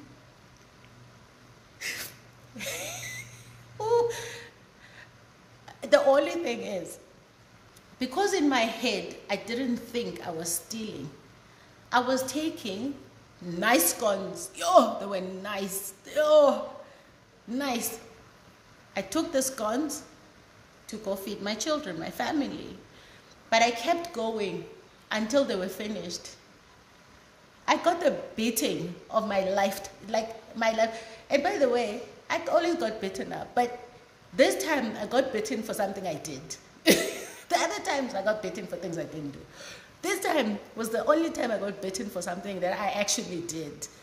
But nobody actually said to me, listen, here's the lesson in this. I was moored. It's not funny. But I was like proper beaten up. But we were playing. My kids had to eat. So I went and took the scones because they're there. Nobody said I mustn't take them. So,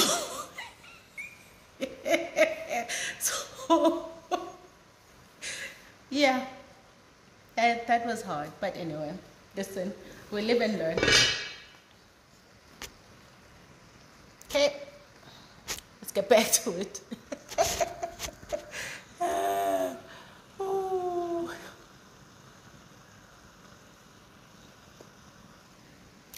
Benga says, welcome back, Amanda. I like the fact that as an African woman, you have opened yourself to so many horizons. I just saw you on a picture in Dakar 2019. I felt very proud of you. Africa has to rise with women like you. Oh, thank you so much. Being in Dakar was just one of the highlights of my life, honestly. I love Senegal so much. Thank you, I appreciate that. Okay, so let me see.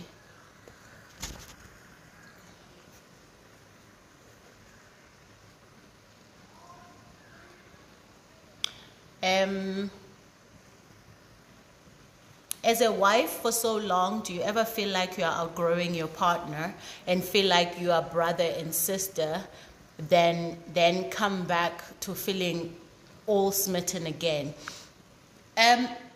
First of all, it's a real problem if you start outgrowing your partner or your partner outgrows you, because then you're growing apart. Yeah? So I'm not a marriage counselor. I refuse to give marriage advice, and everyone who knows me knows that. But here's what I'm going to say.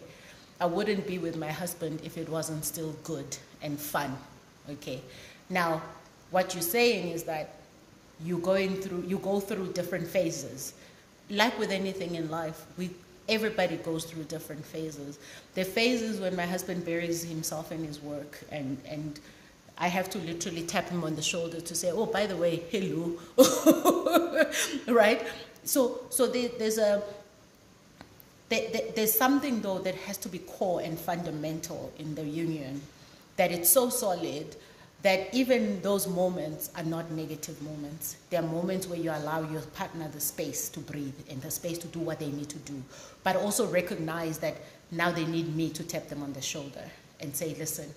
And I mean, even this trip that we just went on, I remember my husband goes into a certain rabbit hole when he's dealing with some things at work, and I think, you know, during COVID, when he was suffering from COVID, and he then had to, he's like, I'm making lifestyle changes, you know, and then it didn't last very long.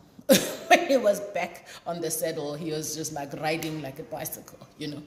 And there are times when he gets into this mold of just working, but when I say working, he'll work non-stop for hours, like from morning till 2 o'clock in the morning. And my role as his partner is to alert him when I can see that it's starting to be detrimental to his health. I don't need him to entertain me. No. I'm not needy. I'm not a needy wife. Now I entertain myself, sure. If for now you're busy, sure, I'll sort myself out.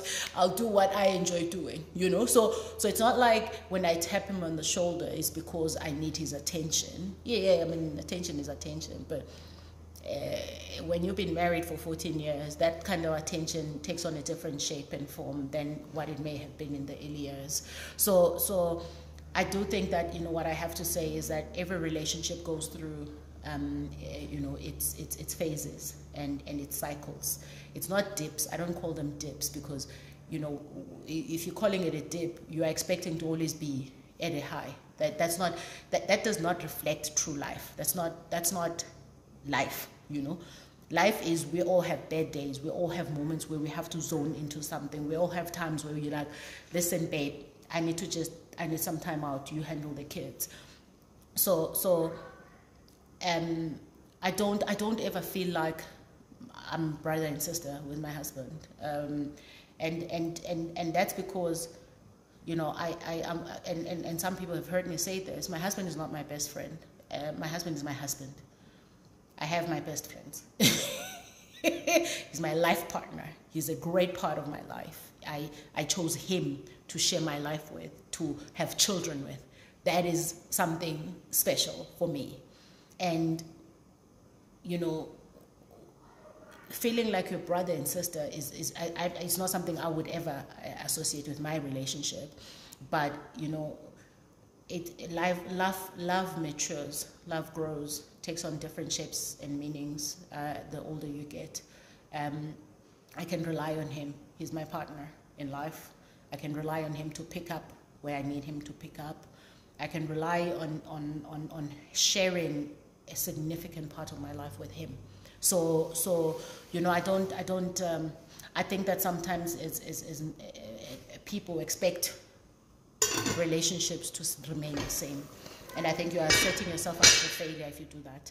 And I think that you also you're going to put unnecessary strain on your relationship. So if we start treating each other as individuals in our relationships and understand that we all have goals, we all have dreams that may have nothing to do with each other, but the overarching reason why we're together remains solid and remains intact. And if you're talking about maybe being brother and sister, and meaning you're not having the good times. Good times come in different shapes and sizes, forms, and you must just find a thing that keeps. What is your unit about? Because all of these fluffy things disappear over time. When I say disappear, you're not going to, and you said, you know, do you then fall back and feel smitten again? I'm always smitten with my husband, but there are times when I'm just thinking, actually, you know what, I don't want to see you right now because I just want to be by myself. Or, you know, there are things that he does that irritate me, but they don't take away the fact that I'm smitten with him. There are things that I do, but they don't take away the fact that he's smitten with me, you know. So I also think even you know, intimacy with couples, you have to find what your rhythm is. But outgrowing each other is a problem. So stay in touch with each other. But also I think outgrowing each other sometimes has a lot to do with competition and unfulfilled expectations, and unrealistic expectations sometimes. So unfulfilled and unrealistic at times, as well as just not staying in touch with each other.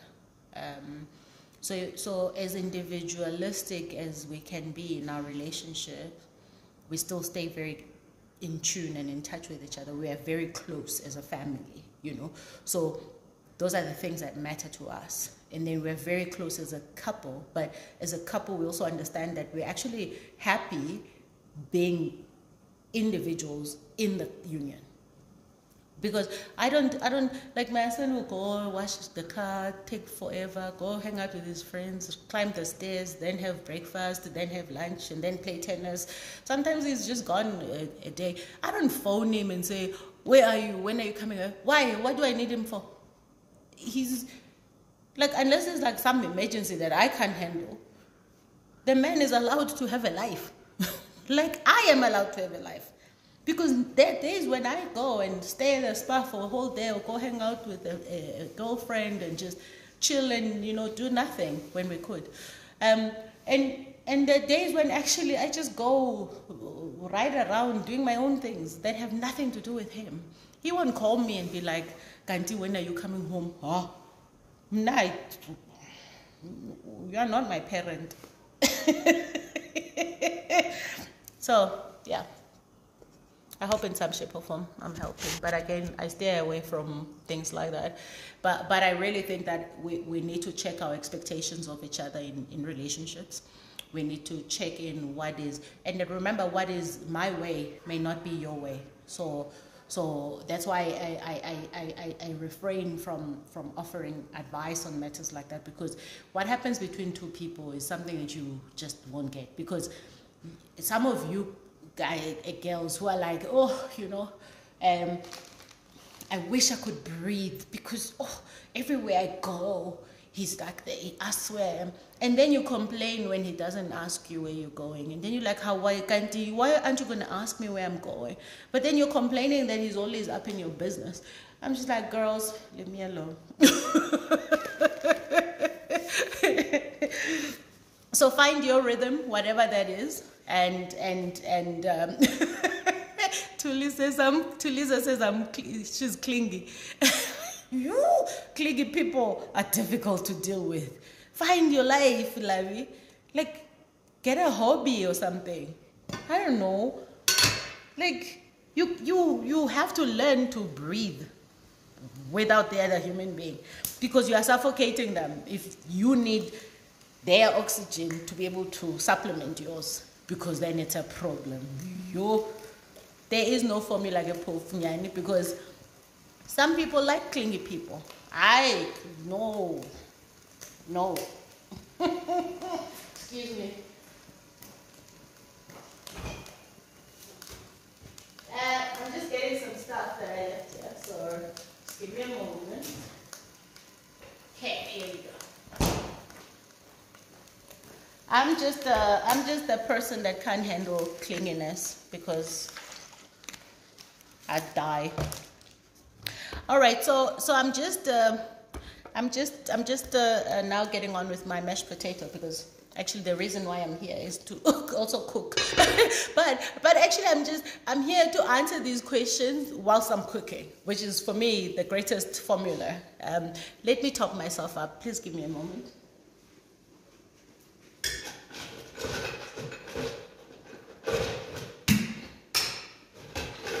Okay, let's see. So some people in relationships like clingy people.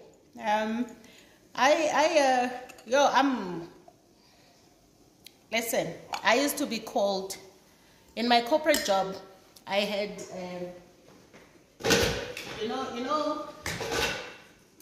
you name it, male dominated, whatever. I used to have big Africans boys report to me.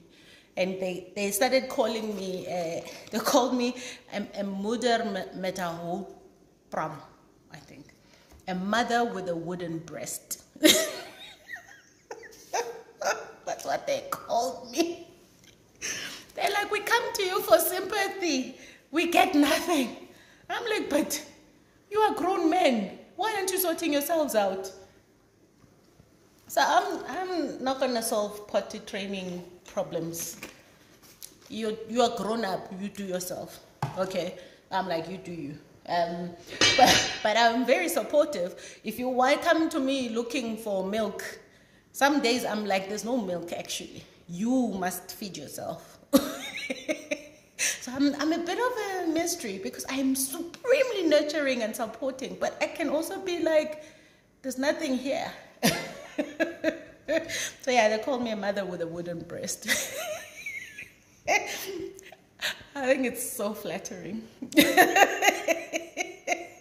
So anyway, I don't know where I was with this conversation, but I mean, there was a time after my husband recovered from COVID, he was like, listen, babe, I need to go for a drive. I'm thinking Drakensberg, and I'll go home, and then, I'll come back. I'm like, sure, babe.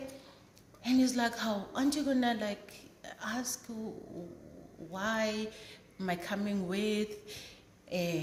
What's happened? I'm like, 14 years we've been married, and suddenly you want me to start asking you things I've never asked you before. I'm like, you want to go on a drive to the Drakensberg, get in the car, and drive to the Drakensberg. I'm like, enjoy yourself, baby. If this is what you need, go for it. Because if I want to get on a plane and go hang out with my friends in Cape Town, I'm going to do exactly that. So, but he was feeling a bit fragile after being sick, and I'm like, dude, I looked after you. I nursed you back to good health. if that doesn't prove my love for you, I don't know what does. He was like, yeah, I know, you're not like that. And I'm like, oh, if I start being a wife that questions where you're going and I want to check in where you, I'm just like, make sure you have your oximeter, you've got a fully charged phone, and you can 100% call me if you need me, you know? And I was just like, I'm not going to be looking after, you know. Somebody's asking what's the name of the bubbles. It's Verve Clicker. You must be new to me, so, but I'll tell you, it's Verve. All right, take some more questions. I don't even know what time it is, guys. I still have to show you how I make the mash, but anyway.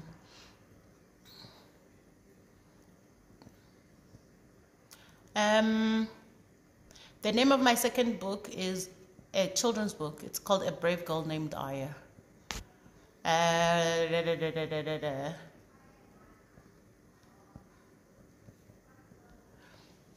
Being Nomsa says, any advice on how to work out a relationship with a mother who's caused a lot of trauma and refuses to acknowledge or change for the sake of the relationship? That one, I can tell you that I'm not in a position to answer it because I have my own issues. It's a lifelong issue.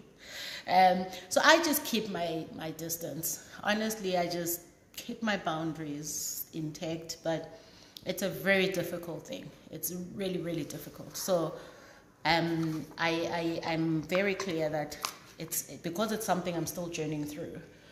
I'll probably have more advice to people someday, but I have my own issues. But I can send you lots of love, lots of strength.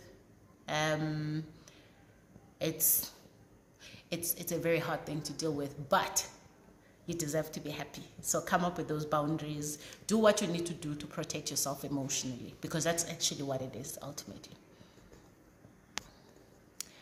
Let's see. I don't know what time it is, guys, so I'm just gonna answer some more of these questions.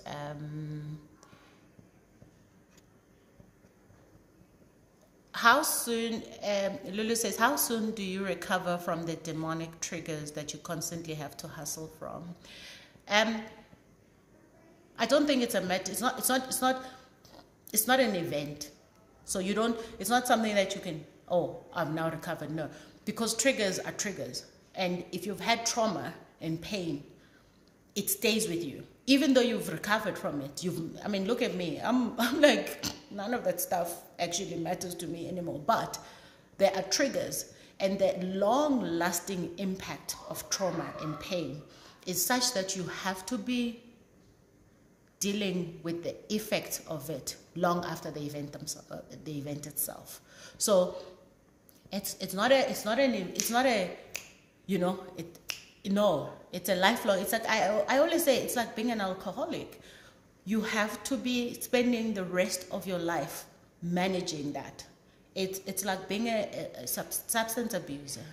It's any abuse of any kind. You constantly, mentally and emotionally, you constantly have to be dealing with that, because triggers are everywhere. And triggers are not only demonic.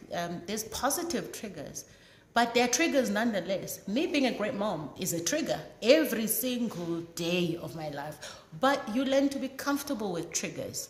You learn to embrace the triggers. And you learn to identify the triggers. Because triggers don't always come as nicely packaged in what you know. They sometimes surprise you. And then you're like, oh, I didn't see you coming. But the more you in tune with yourself, the more you recognize your triggers, the more you can even anticipate them. So this thing of saying people can be abused and whatever, and they'll turn out all right. It's not. I don't believe it. We don't turn out all right. We just learn to live with the pain. We learn to live with the effects of the pain. But all I say is, and my work is grounded in learning how to rise above that pain, such that it does not control you anymore. So the pain itself, I don't think it goes away. You just learn to live with it. You learn to manage it. You learn to have it not impact your life. You learn that, you know, it's going to show up in some shape or form. And therefore, you need to be cognizant of what's sitting inside of you. So triggers are there. You live with them every day. You just learn to be comfortable with them. You learn to... And you just learn that, you know what, things happened to me. And I can't wish them away. They happened, you know. And you embraced where you've come from. But above everything else, you own who you are and who you decide you are.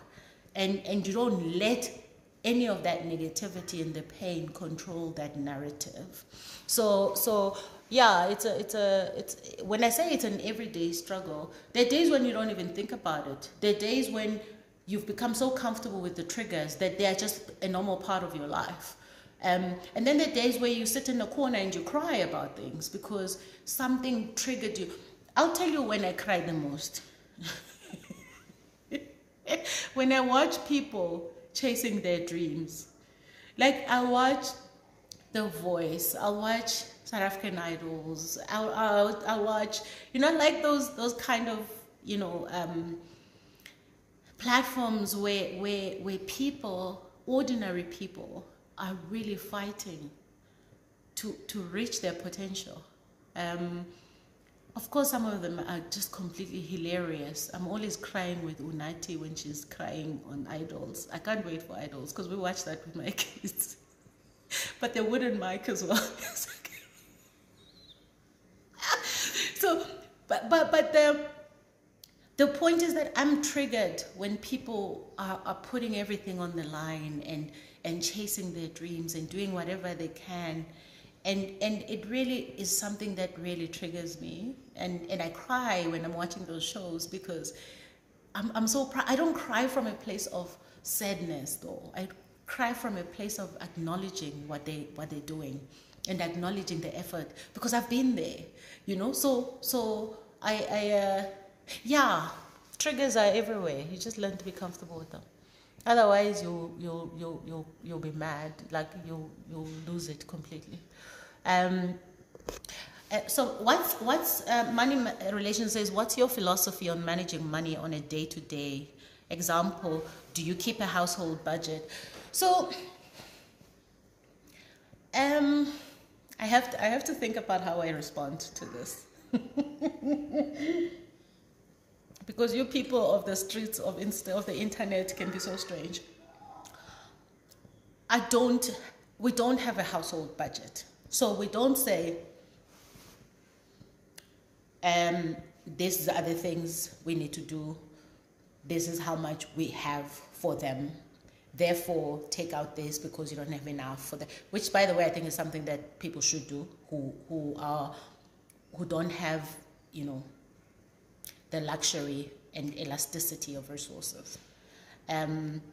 We don't have a budget. I don't work with a household budget because maybe I do. It's just not a written thing, and it's highly flexible depending on what's happening on the day. And I don't ever say I'm not going to buy something because we don't have the money.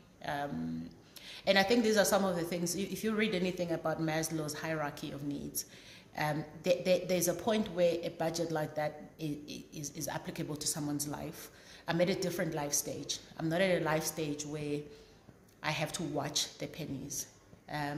But of course, that doesn't mean I then go and, okay, maybe I do go wild because I go to the supermarket to only buy a few things. I come back with 3 trolleys.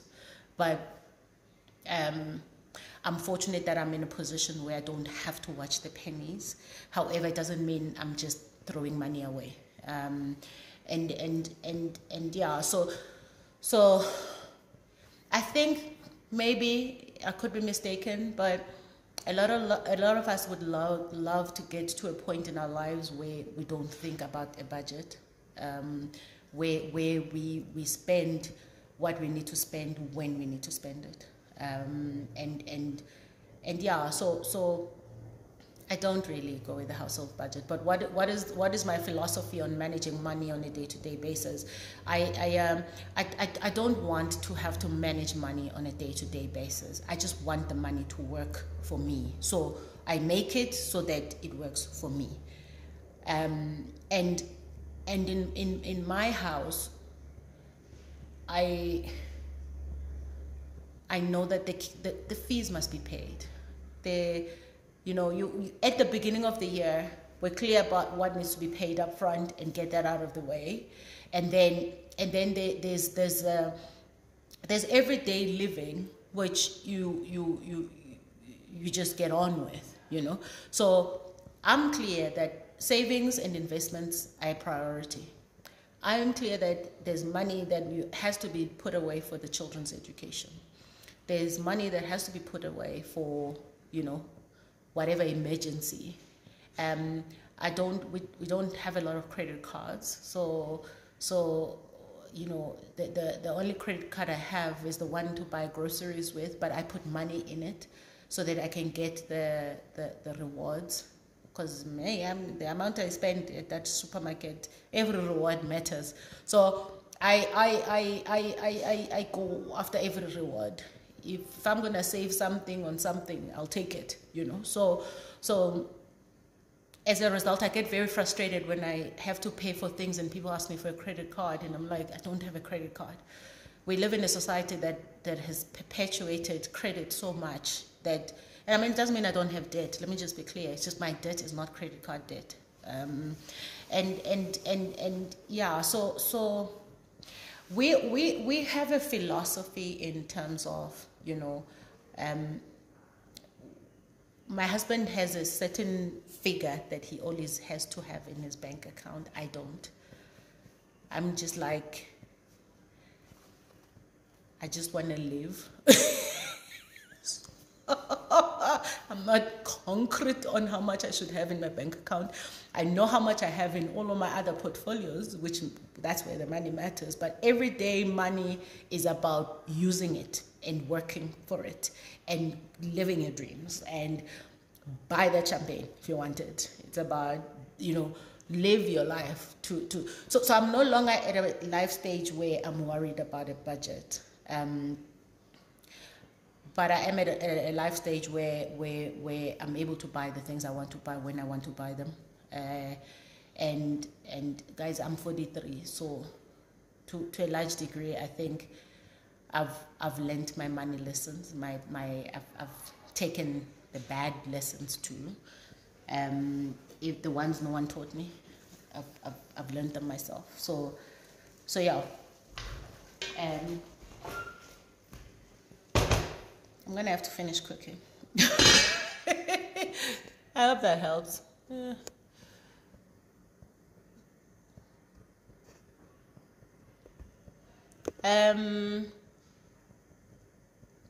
Yeah, guys. Okay, there's a lot of questions around where people can buy Baked in Pain.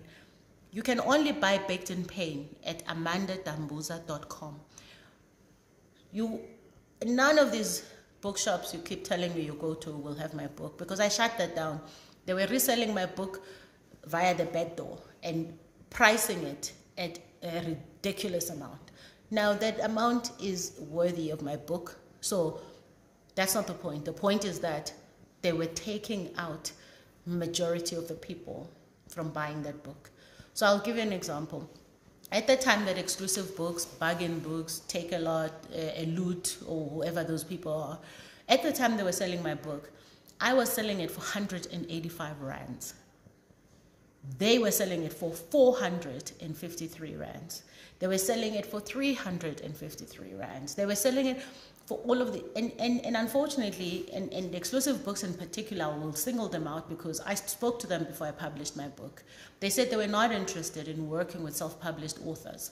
I said, that's fine, because I didn't need them anyway. But I was testing out the platform to see, okay, how does it work, what happens? But when people started knocking on their doors, every single time demanding the book, they didn't come back to me and say, Amanda, we need to talk. They went to Amazon, which is another publishing platform. I sell my book for outside South Africa market. I sell it on Amazon. They went to Amazon and bought it on Amazon. And Amazon has there's a predetermined price that you can price the book. Also quite low. It's like $13 or $11. And they would take the book, buy the book there in bulk, and then resell it at that ridiculous amount. I found that personally offensive and insulting, because they are riding on my work of having promoted the book, wrote the book, published the book, the entire value chain. I did it myself. But they go and want to profit that way instead of owning up to what they said and then say, listen, we already see there's a lot of demand, so how can we talk again? And that's why I shut it down. That's why none of them can resell my book. If they're reselling my book, if anyone is reselling my book, they're not selling it legally. So that is why today that book is only $200. You only pay $70 for delivery wherever you are in South Africa.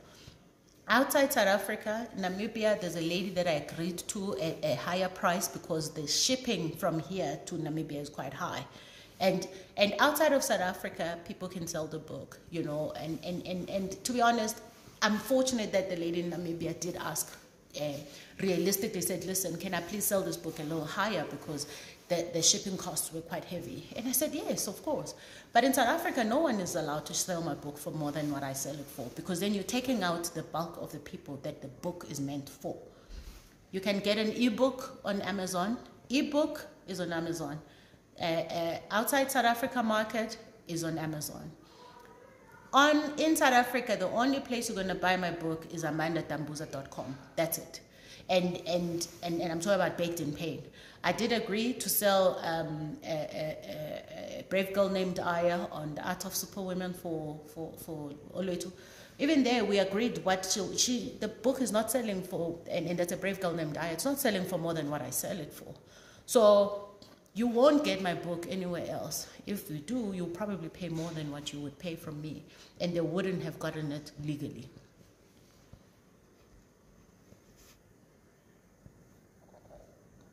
Okay.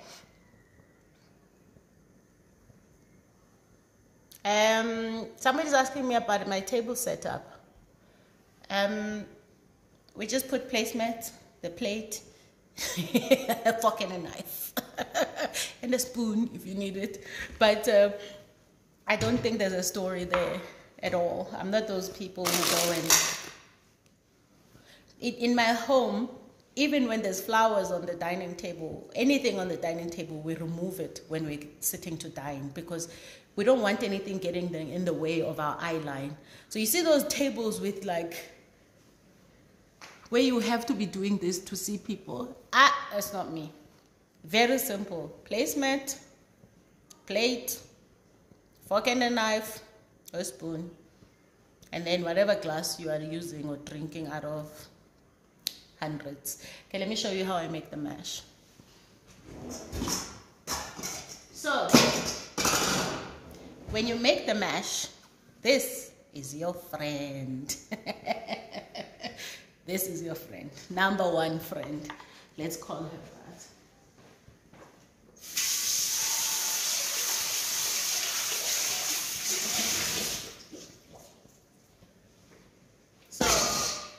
What I do is I use a spatula, and I'm pretty sure this is not exactly like new news or rocket science, but some people don't actually know. So this is what we do.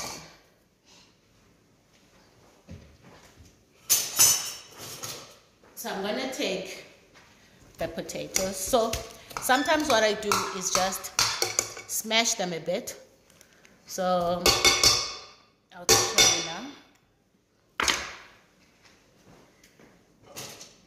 So I'll use this. So I'll season the potatoes. And let's see if I can show you.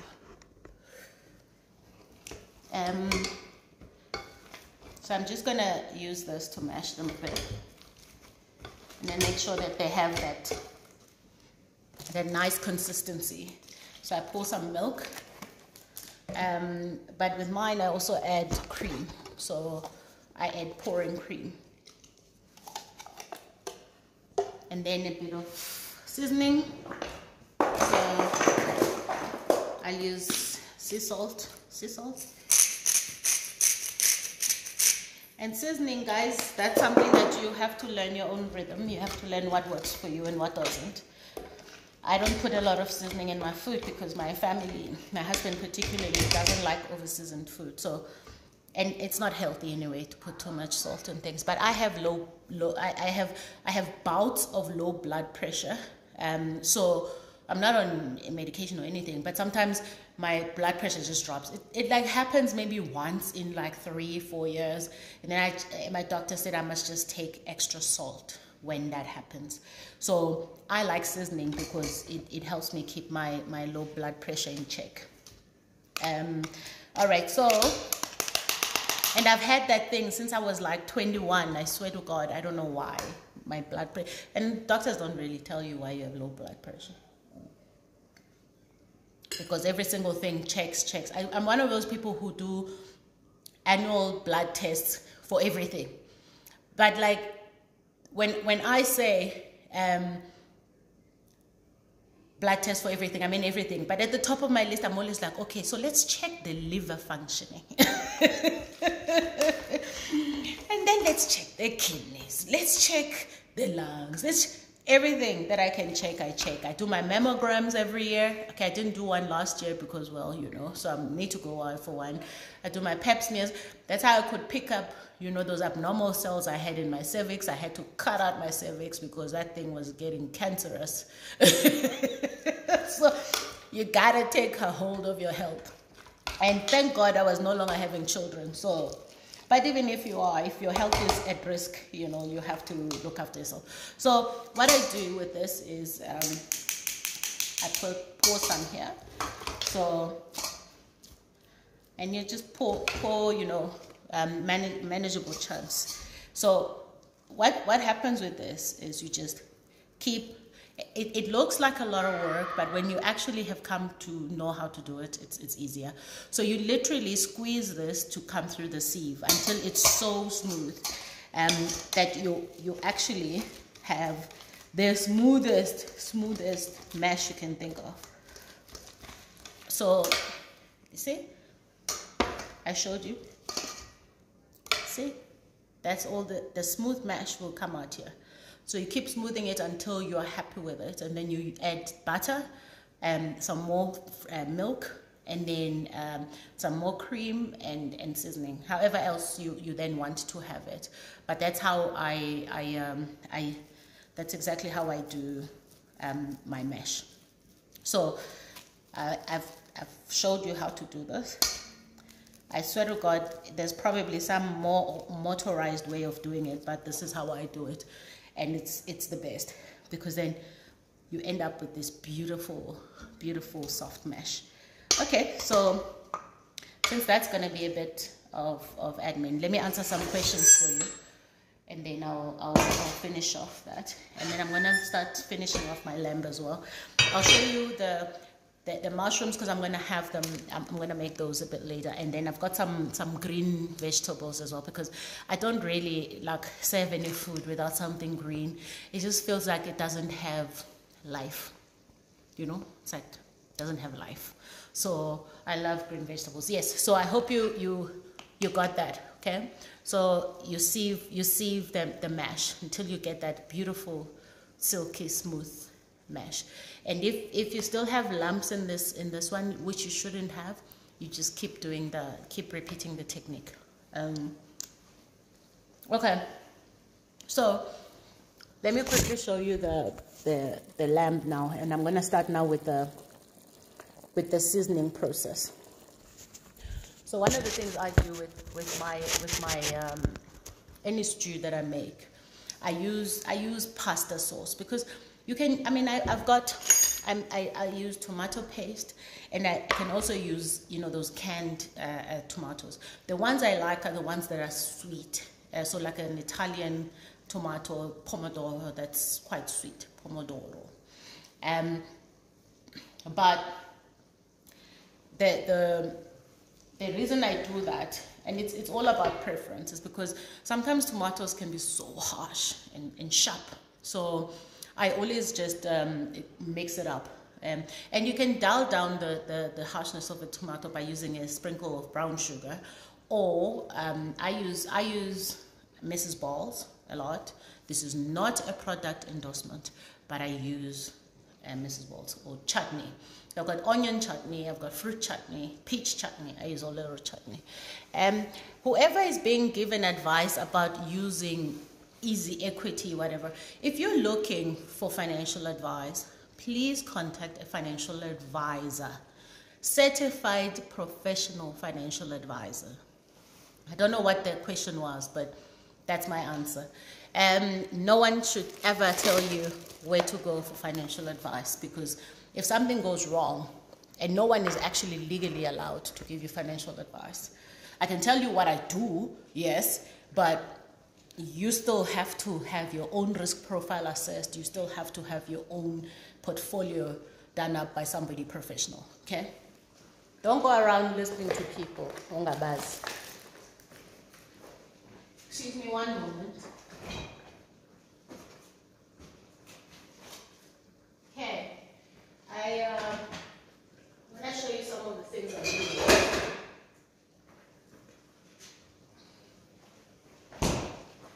So I do tend to want to use, and I am that person that uses, you know, I've told you about my spices. So I love ground coriander, and in all honesty, I think I use ground coriander for pretty much everything.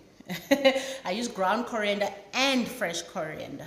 So this is ground coriander, and I add some. It's just so, I don't know how people live without it.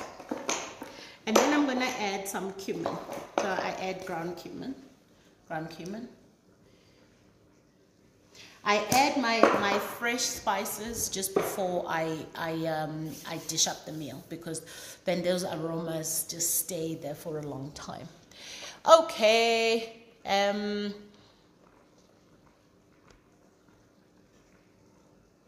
Guys, please, I'm not sure what the question is about equities and things. I think you should refrain from taking advice from people online. Yeah, you can hear what they've done, but go do your own research and make sure you speak to a professional. This is how also people lose money, is trusting people that use faces like mine, and then they think, oh yeah, it must be real. I'll listen to people, even if it was me, let's just assume it was me. Why on earth would you give me your money? Why would you trust me like that? You don't know me, and then you want to trust me. I didn't make my money through that. I haven't made any money using any of these public things that people purport to be fantastic things, because I don't do that. I just good old school, go to work and do speaking engagements where I get paid. I earn a salary from my business, and I make money through those things. I sit on boards. So anyway, I think I'm done explaining myself.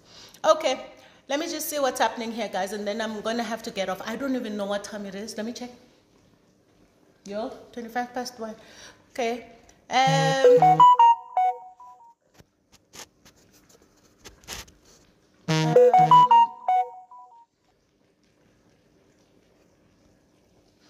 So this one says, Jafta says, how would you handle a family member with depression who shares when their load is too much on them? And I think it continues to say, and you feel bad because they are your family member. First of all, people who suffer from depression need support. They need to know that they have a condition, and I'm talking about people who have been clinically diagnosed with depression. If they have not, they need to be diagnosed officially with clinical depression by an official and a professional, by a doctor or a psychologist or a psychiatrist, and they need the help that they deserve. It is not okay to constantly have people dump their problems on you, because it also takes a toll on you. So if you notice that somebody needs help, and beyond just you listening and offering a listening ear because you're a great human being and a great family member, people also have to agree to help themselves. So people must seek help, and tell them that they must seek the help that they need. Because, guys, let's be honest, there are things, if you're clinically depressed, just a conversation with someone is not going to help you. Because maybe you have a chemical imbalance that a psychiatrist must deal with. And mental wellness and taking care of yourself is not something that should be outsourced to other people, much like parenting. It is your responsibility. So we must give love to people and support that need our love. But we must understand that if we keep being their dumping ground and we don't actually guide them to where they should be getting the help, and if they don't make the decision to get the help, then you are doing a disservice to yourself and them. They're never going to get well. So I think mental wellness and mental health and mental well-being is something that we really have to take seriously. When somebody is sick physically, they go to a doctor. Why do you, I mean, yeah, okay, some people Google and then they hear that, oh, they're practically dying. Stay away from that too, by the way. Just see a doctor. If you're not feeling well, see a doctor. It's like people with COVID. You want to take what Amanda said. Guys, I just share what I did do, and so that if you're not sick with COVID, you can use it. Or if you are sick with a mild case of COVID, you can use it. None of these things replace the advice of a doctor or the actual service of a doctor. I just share because that's what I've done and that's what has helped, because our doctor has told us that. But you can't then think that because we did it this way, then it's going to work for you. But having said that, it's not going to stop me from sharing. So it shouldn't stop you from supporting people, but they must understand that they need the help, and they must go for help, and they must go for counseling, they must seek therapy, and they must absolutely take their wellness seriously. I actually have one of the episodes for Vastly Sage is about psychological help, and I talked to two psychologists, a psychologist and a clinical psychologist, and a psychiatrist about this condition of mental wellness, mental health, mental well-being. And remember, if mentally you're not okay, very few things in your life are going to work out. So I think we need to love our people enough to be tough around boundaries and when they're not seeking the help for themselves. All right, so one of the things I do, guys, I use pasta sauce for my stews. Try it. It's life-changing. I use pasta sauce. So the one I'm using today is tomato and basil pasta sauce. So if I can just open it. My hands are a bit sticky. Got it.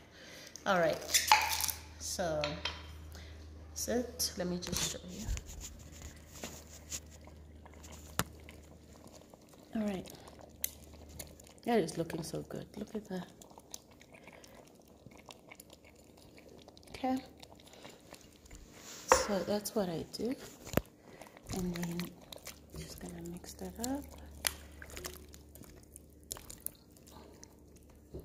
Okay, I'm gonna mix that up nicely.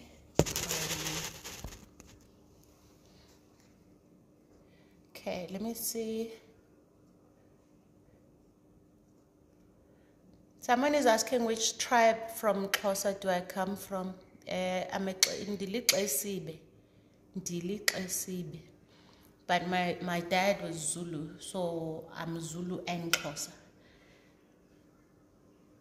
Patriarchal society says you are what your father was, but he bailed on me, so I'm just like, how can I give you credit for something you didn't help raise?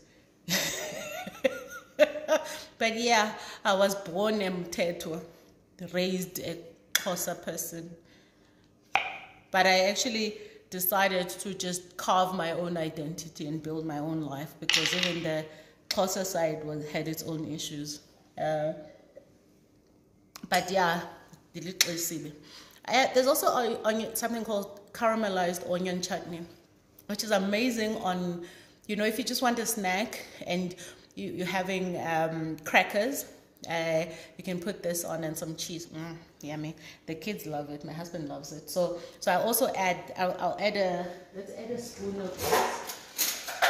I'll add a spoon of caramelized onion chutney.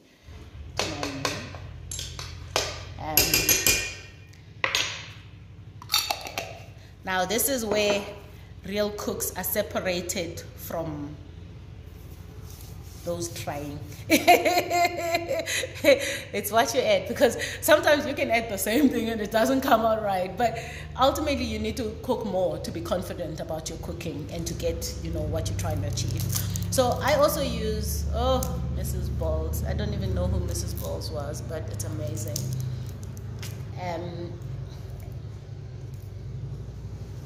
Sorry, there's some wildness going on outside my yard.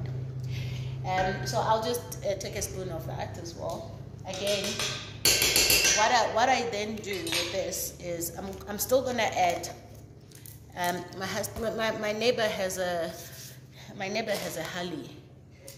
Harley Davidson. So whenever they go out for a ride on a Sunday, you gotta know.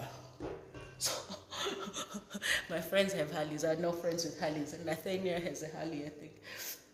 Y'all just gotta pollute the air. I know you're gonna tell me about my cars. It's fine. We're all even. So it's starting to look really good. I'm gonna show you now. And then what I do is add a bit more of tomato paste. So it adds a touch of acidity. A touch of acidity to the meal. So okay, let's see. So that's it. So now I'm just gonna up the heat a bit because I had turned it down. Okay. I like my stews nice and dark, the gravy, because it just looks like stew that doesn't look dark looks undercooked. And no, stew can't be al dente. Okay. All right, guys. I am your friend, Nun. All right, so what I do with this though, because I like to add color to everything I cook. So I add fresh peas. It's okay to use whatever you like to add, but I use fresh peas because I like green stuff. But peas have got no taste, so that's why they really do so well when you add them to the stew, because then they absorb they take up the gravy taste and whatever it is that you've added that makes it look good. So I'll put a bit more. And some people put carrots, they put whatever they want, to be honest. But today this is how I'm making it. So these are fresh peas. I'll sometimes use frozen peas if I'm desperate, but I don't like anything frozen. I like everything freshly cooked. So this is looking good. I think I'm just gonna let it simmer. Let me just taste it. I'm gonna add some black pepper and fresh herbs before I serve it.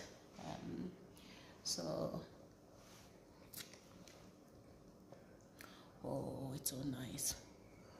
Ooh, yum. I wish I could actually, like, well, some people have tasted my food, so they know how I cook. But but this is so good. That cumin, that ground cumin, and ground coriander. Oh, they just okay. All right, so I'll let that simmer a bit.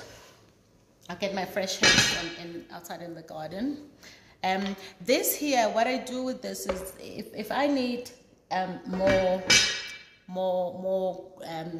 if I need to enhance the gravy or add more, I just add stock here, and then you shake it. So let me show you.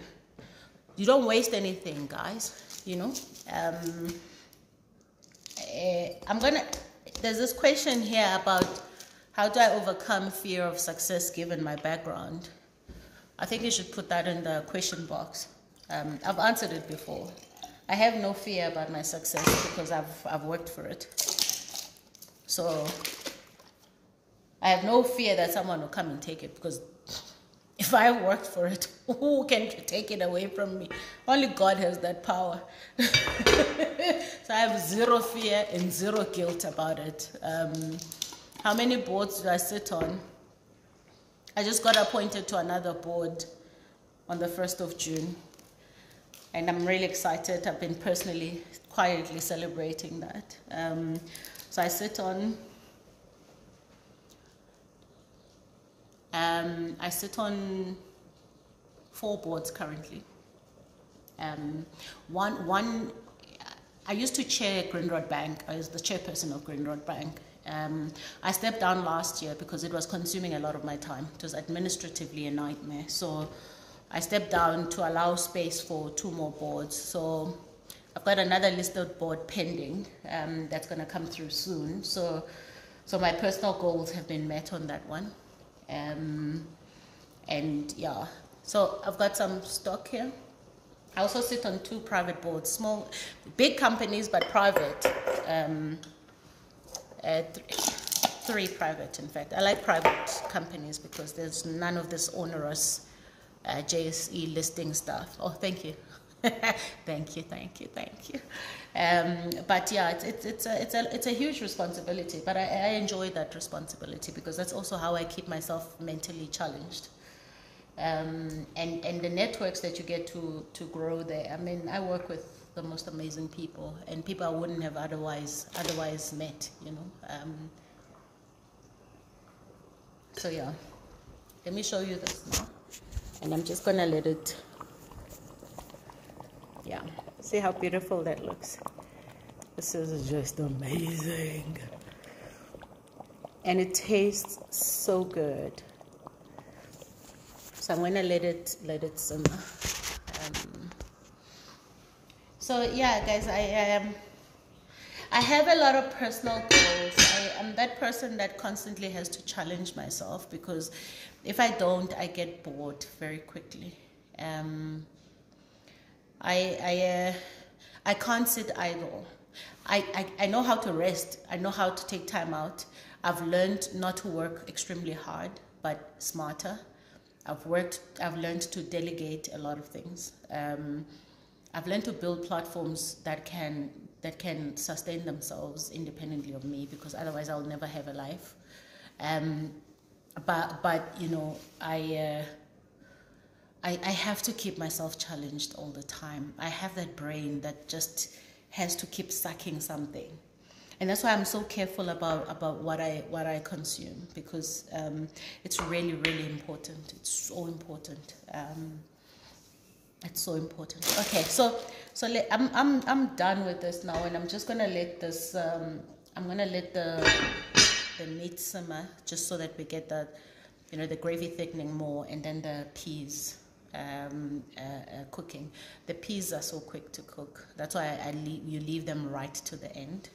I've got some green beans, some fine green beans that I'm gonna make. And you don't overcook them. Just make them al dente. Touch of olive oil, whatever oil you have. Pepper and salt. That's how I make mine. And then lemon juice just before you serve them. Otherwise they turn brown. And these are the extra fine ones, so they're quite fine, and they'll add nice granary to our meal as well. But this tastes so good. That chorizo in fact I used, which one is this? I'll tell you what it's called. Smoked Spanish chorizo. Smoked Spanish. And I just loved it. And then it's even the spices, the cumin, the coriander are just coming through. All right, so let's see how many more questions I still have, then I can... Mrs. Mom says, what are your thoughts on gender roles in a marriage setup? I just think that, and I'm taking this question because it's something I am quite passionate about. I don't believe that we live in a world where we should constantly, you know, subscribe to a patriarchal idea of what gender roles are. Everybody has their role in the household. It doesn't necessarily mean it should stay the way it was back in the day, yonke years, when back. We have to redefine that, because let me tell you what has changed. The husband is no longer the one that leaves the home to go work. We work as women, and we work hard, okay? So why would we stick to the same gender roles and the same definition of what the roles of genders were before? I don't subscribe to that. I subscribe to the notion that we each know in the household who gets to do what, based on who's really great at it and who's passionate about it, who's feeling like, this is something that I really want to pick up on. And it is true that a lot of the things, are still defined along gender lines, but it's up to you in your home to decide what you need to be transferring to the next generation. In my household, my husband cooks and cleans. Guys, I don't clean. I cook. That's what I do. And my husband doesn't make the fire in the fireplaces. I do that because he sucks at it, okay? And he'll tell you, he's like, babe, you do this thing so well. Now, I grew up rural. I know how to make a fire. I don't even need bleach or anything. All I need is wood. But now, so traditionally you would think the man must make the fire. I make the fire. You think the woman must keep cooking. I cook because I love cooking, not because I'm a woman. I love cooking. And I have a bias towards it because I'm a mother and I want my children to always remember my home-cooked meals when they go out gallivanting in the world. So my husband cleans.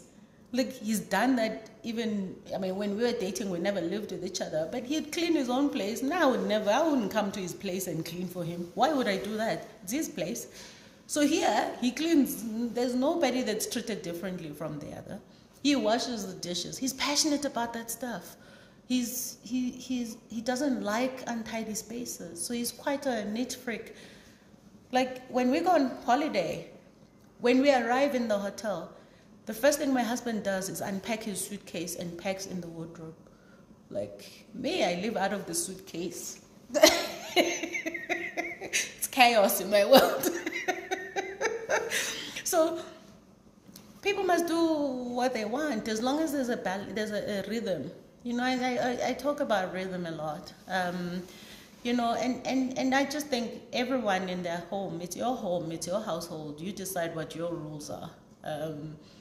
I'm that person. I leave shoes all around the place, the entire house. It irks him like nothing on earth. I was just like, you live. One time he took my shoes and put them outside. I was so upset. But I was so upset, it was one of those principal discussions that I had to have with him in front of the children. Because, listen, we're not that family that's like, no, you must not fight in front of the children, because we don't fight. We actually don't fight. We get irritated with each other and you're just like, whatever, you carry on with life. But that time, he took my shoes because he stepped on them in the night. Because I kind of leave them everywhere. But I forget. It's like a mental thing where I literally, I forget. So I put my shoes next to our just not far from our bed. And unfortunately, he stepped on them. And they are the shoes with the studs. And he stepped on them. He put them outside. I was spitting fire. But in a very calm way. I was like, it's not right. You do that, it makes me feel like you're saying I don't belong here. You don't like my shoes being everywhere. Live with it. It's like, I don't like you taking out a packet of bacon and cooking only half and then leaving the half raw in the fridge, because that brings germs in the fridge. But do you know what I do? I take the freaking bacon and I cook it, okay? And then I put it in a Tupperware and I put it in the fridge, okay? So you do annoying things too. You just gotta learn to live with them. And I'm like, okay, fine. I'm gonna remember. I'm gonna do my best to remember to take the shoes and pack them on my side of the closet. But I wanted the children to know you must fight for your rights. If somebody is offending you, you must say your mind, but you must do it calmly and fairly. No throwing words and swearing and all that. But guys, I was so upset. Till today, when we talk about when was Mama upset the most, they're like, yo, when Daddy put Mama's shoes outside. But my husband quickly said, no, he wasn't putting them outside. He thought I needed them to be cleaned. I'm like, don't you dare. Like, I literally was like, you know when you want to say, I actually said to him, I said, this is also my house. I'll put my shoes where I want to put my shoes. Couples can have such weird things. But anyway. Your shoes were eaten by the dog. Yeah, I know. So I don't know how I got to that, but you know, I just think gender roles are what you make of them, what you believe they are, and there are homes that are highly traditional. They say men must do this, or women must do. I'm just saying, guys, if us as women also go and hustle and bring home that bacon, surely don't you think these roles should start to change a bit? Because why must we be expected to carry the whole thing, everyone, while somebody else chills and drinks beer and watches sport? You know, so I just think it is what you make of it, and I hope that you at least married a partner whose values you subscribe to, because I think that's really important. You cannot suddenly change the equation when you are married, because then it's not going to happen. So up front, at the point of decision, at the point of choosing, you must decide who you're choosing and why you're choosing them. And it can't just be about these physical traits and what they can do with their things. It's about, and I say things, I mean, you know, the ability to bring the good times, you know, and physically bring home the bacon. I'm just saying, you know, it has got to be, what are those values that will keep you together? Because ultimately, a lot of women marry into relationships where they have to compromise themselves and they hope that it will change when they're married. It doesn't change.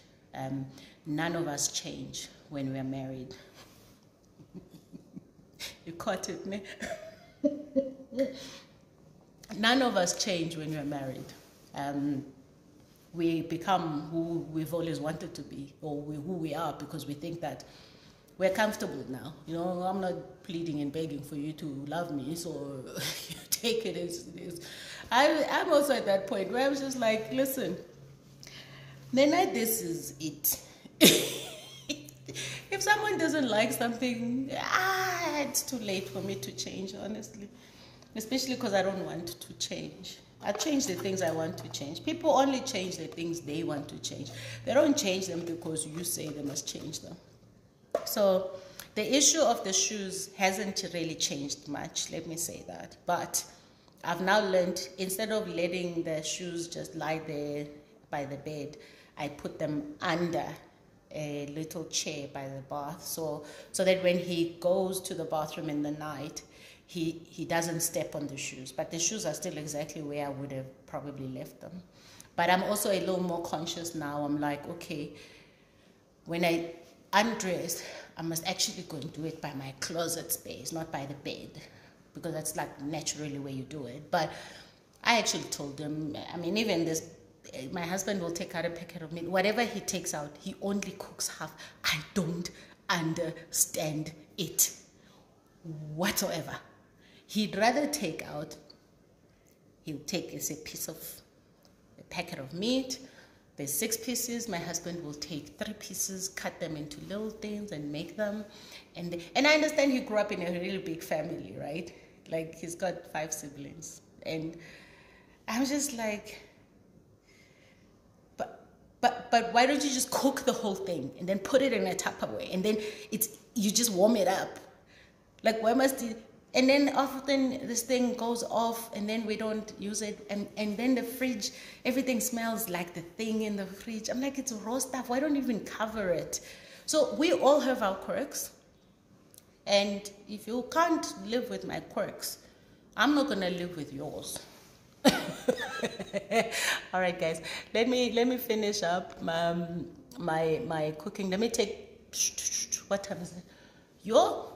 Jesus, I don't even know how long we've been going on for.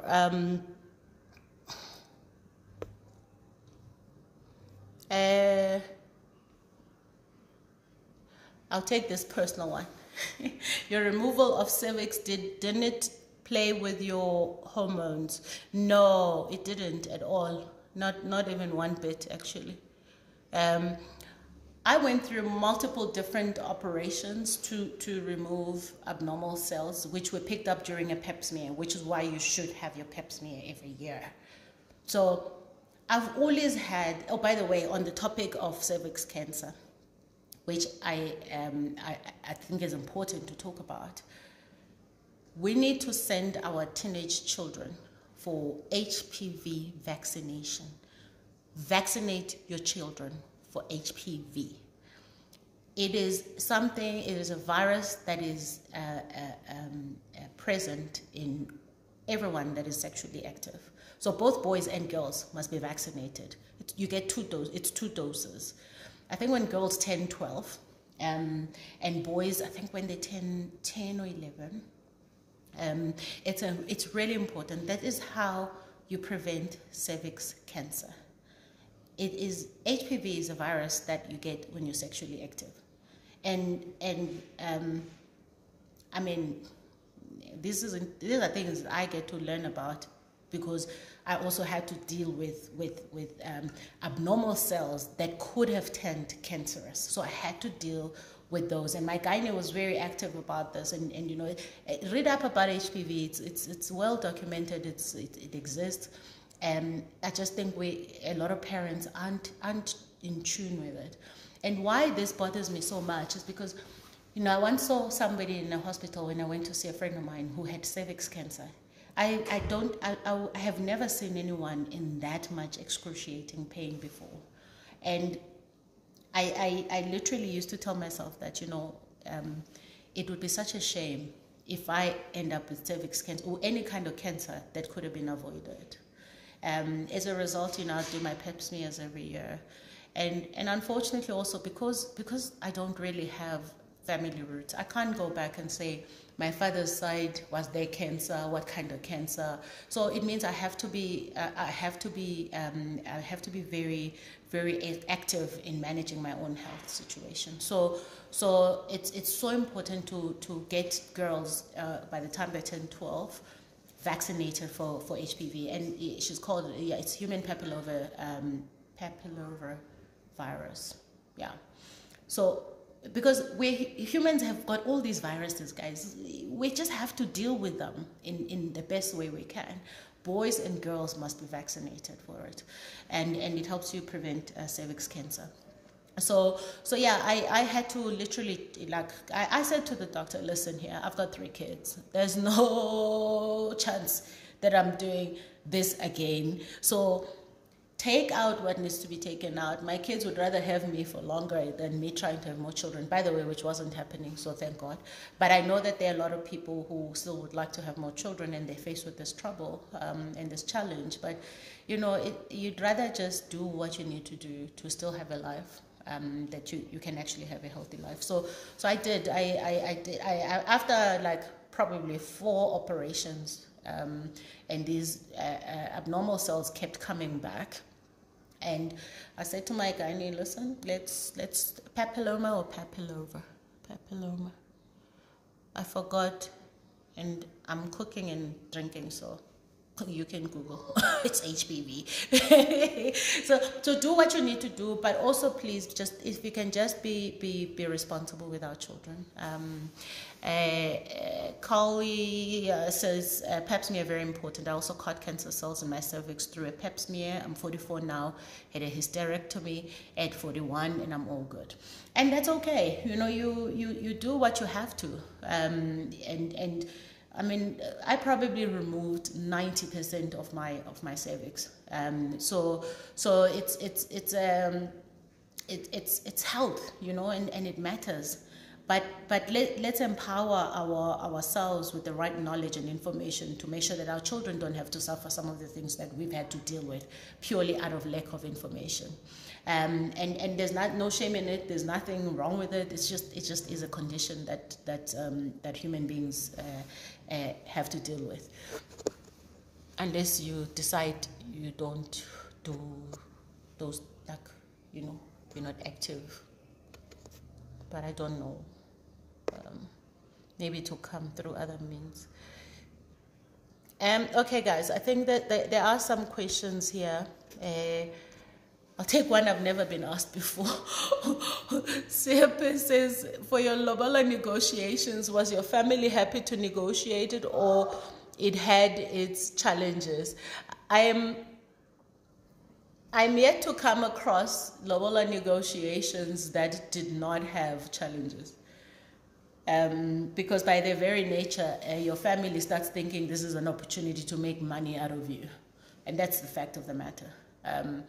I mean, I ended up with an uncle that I stopped talking to my parents, to my mom, because, you know, you agree. And maybe for the people that don't understand what lobola is I think in Indian culture it's dowry or something.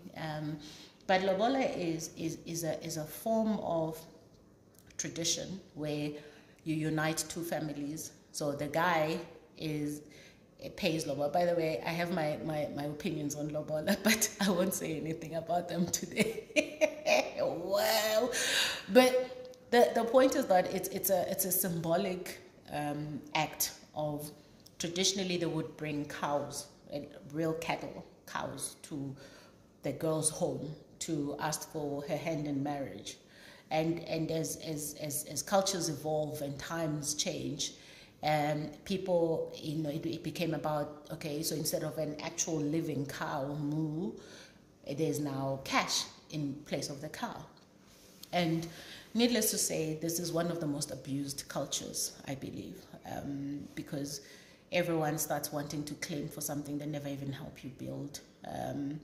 And by the time we did our process, worst of all, you know, you have to deal with family members that are just like, wow. All you see is a piece of meat, and you just want money, and you want, you know, it's worse in our culture when you are educated, and oh, I remember I was pregnant with twins because our things happened so quickly, read, baked in pain. So by the time our processes had started, I was pregnant with twins, and whoa, she has the ability to bear children, and it's twins.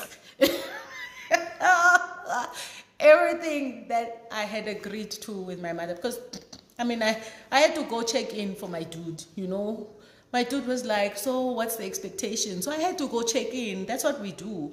You talk to your people and you're like, so what's the expectation? And then so that the person knows how to handle their business. And they flip on you. That script is out the window. They're like, what does it have to do with you anyway? On the day. And they want ridiculous things. Let's just say my answer to you is that everything gets complicated with lobola negotiations, because it is unfortunately, it is open to abuse, whilst it is a great symbolic gesture. And actually, traditionally, lobola is paid so that the family on the other side can actually do the traditional wedding. So it's actually not meant for anyone to keep. And after all that drama with my lobola negotiations, fortunately my husband was very clear. I mean, he proposed after 7 months. He was just like, girl, I need to lock you down. I think he saw I got wings fly.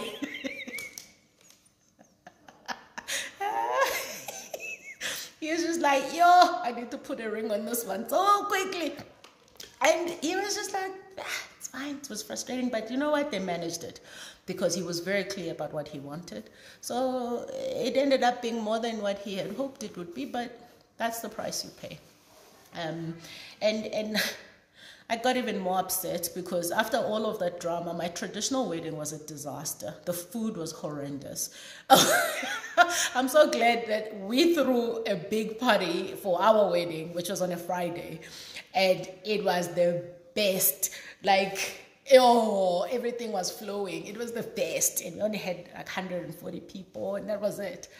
And my traditional wedding, I was like, wow. And you call this food. You know, people who go and try and do salads that are full of water for a traditional wedding. I was 29 when I got married. Water.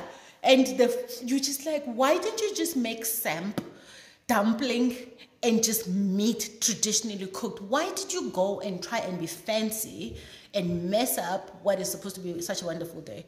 I just, actually, you know what? I distanced myself from it. I'm like, anyway, traditional weddings are for the parents and their township guests, thousands of them. And I'm just like, my party was done. So that was my level of negotiations. I was so upset. But I decided, you know what? It's fine. It's fine. It's fine. It's fine. My friends are still so polite about it. They're like, no, but it was fine. I'm like, it was not fine. Not at all. But I think all of us have dramas about traditional weddings particularly. It's really, wow. All right, guys. Oh, thank you, sweetheart. Thank you so much.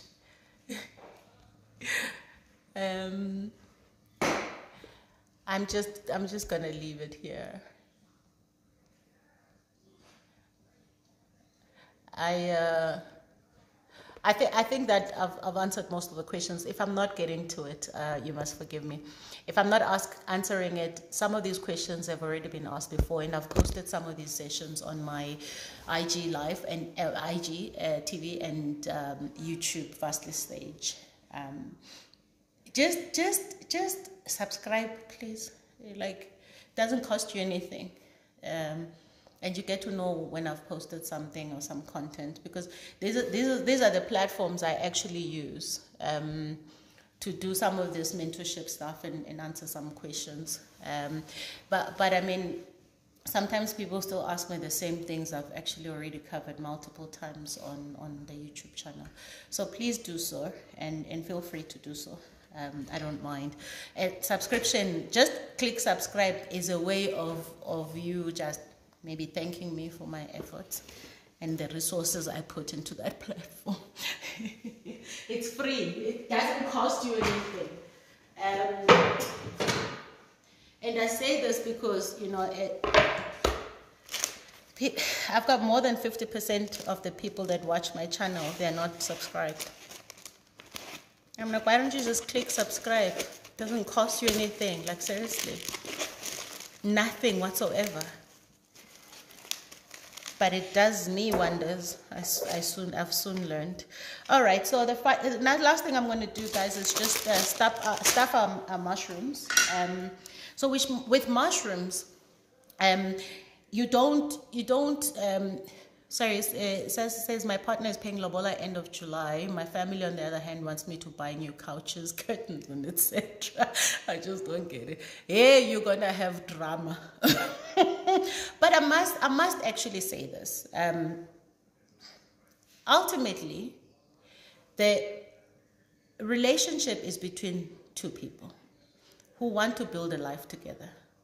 It is an injustice to have to start on a back foot because the lobola negotiations were extremely unmanageable. So I think that we need to talk to our families about that. I just, times have changed. Things are different. Things cost more. You're gonna get, you know, you get married. you want to build a house together, or you want to move into a new house together, buy a house, live a life and start building a life together. It doesn't help that we then have these huge obligations, that these platforms that are wonderful cultural platforms that are symbolic in nature, being abused for parents and for people's greed. Yeah. And unfortunately, unfortunately, a lot of us who have somehow made it are seen as a ticket to things that people didn't earn and didn't work for. I have strong opinions about it. I strongly disagree with how some of these things are done. And unfortunately, because it is deemed a cultural matter and is a bride to be, you shouldn't be involved and blah, blah, blah. Hey, it's my life, I'll get involved, okay? Otherwise, you get nothing and I go get married anyway. Because it's not like you lose anything.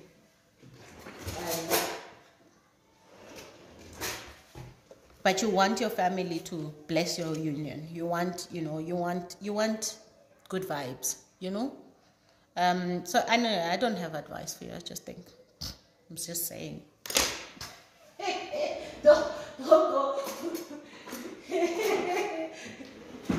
Don't go and do crazy things and then say Amanda said. I don't have advice for you. I'm just telling you what I believe. All right, guys. So what I do, first thing with mushrooms, please do not submerge them in water because they have dark marks and you want to clean them. Don't do that because mushrooms suck up the water and then they get watery. So if you see dark marks on mushrooms, all you do is just wipe them off with a cloth. So you just wipe off mushrooms. You don't submerge them in water. You don't rinse them in water.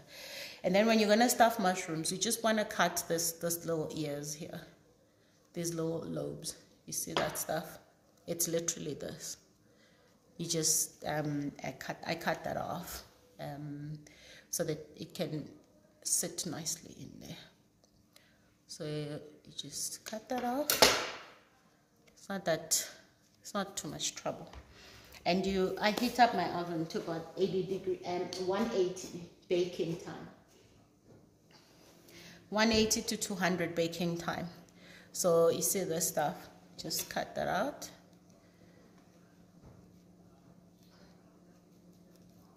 Just cut that out.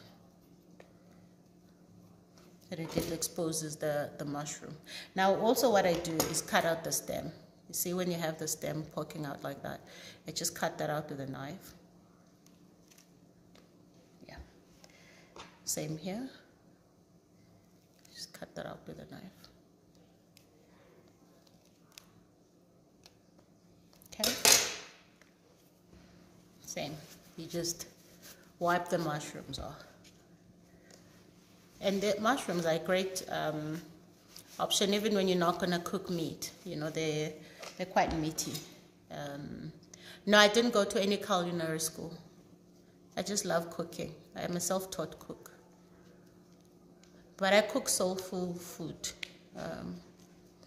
I don't care about prettiness of food. I just care about flavor.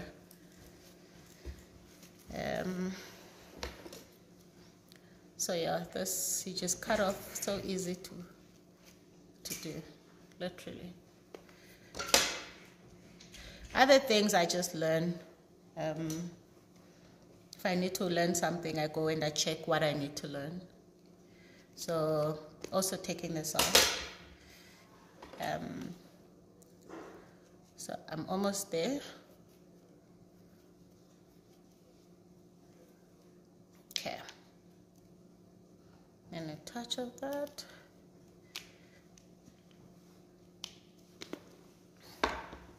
This is, just wipe it off a bit. Same as this. Okay, this is my last one. I'm making 6 mushrooms.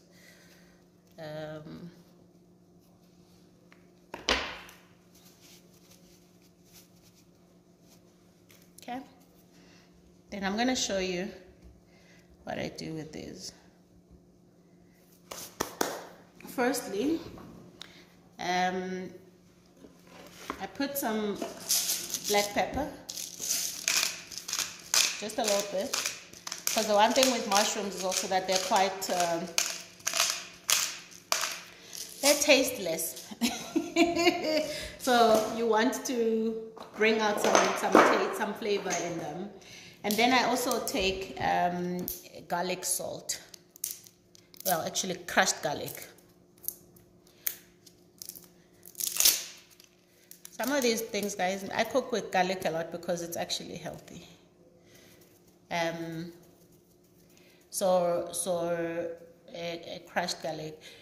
When I propose, they're not gonna follow you because you're using my life to promote yourself. What's there? Why must I follow you? So some crushed garlic. I put just a bit.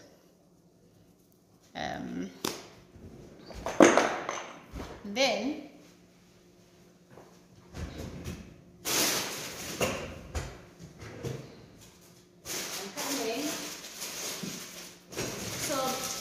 you can use breadcrumbs for this.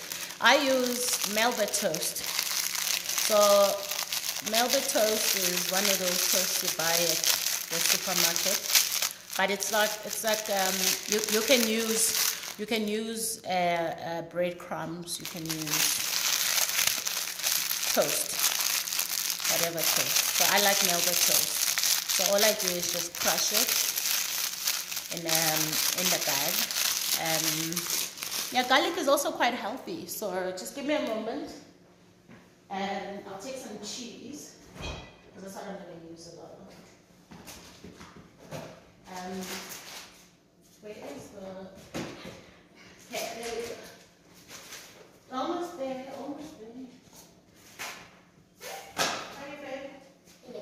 There you go. All right. Sorry about that. So I use some elemental cheese, and I use grated hard cheese as well as some Parmesan crisps. So with this, and you can even just crush it with a knife. Okay, then I take that and I spread it over the mushrooms. So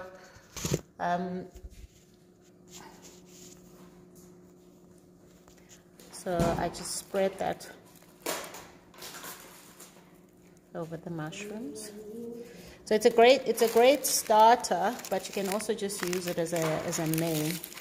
So I'll just do this. Yeah. Okay. There we go. And yeah, so I'm going to show you in a moment. So I put more of that, for those crumbs.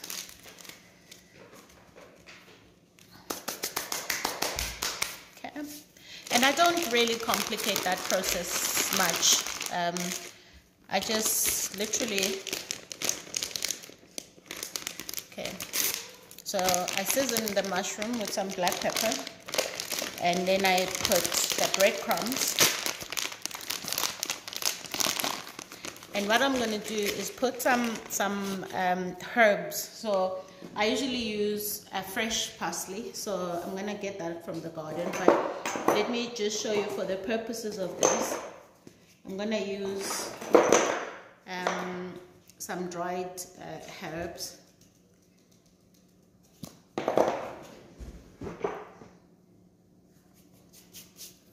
Okay. So you see this? Just put some herbs there, and then I'll add some cheese. Okay, some cheese. But because I like the mushrooms to be nice and cheesy, I also add. So you can use one type of cheese if you want, whatever cheese you like.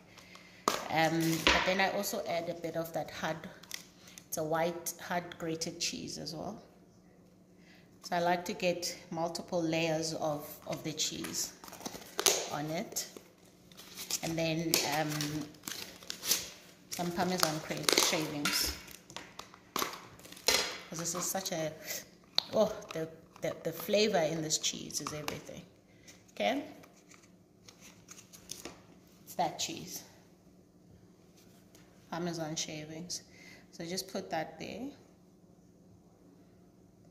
And I don't put salt on this. I don't flavor this with salt because it can get quite salty when you start mixing food with others that are seasoned. So, but before you serve it, you can also just a touch of salt. So what I do with these is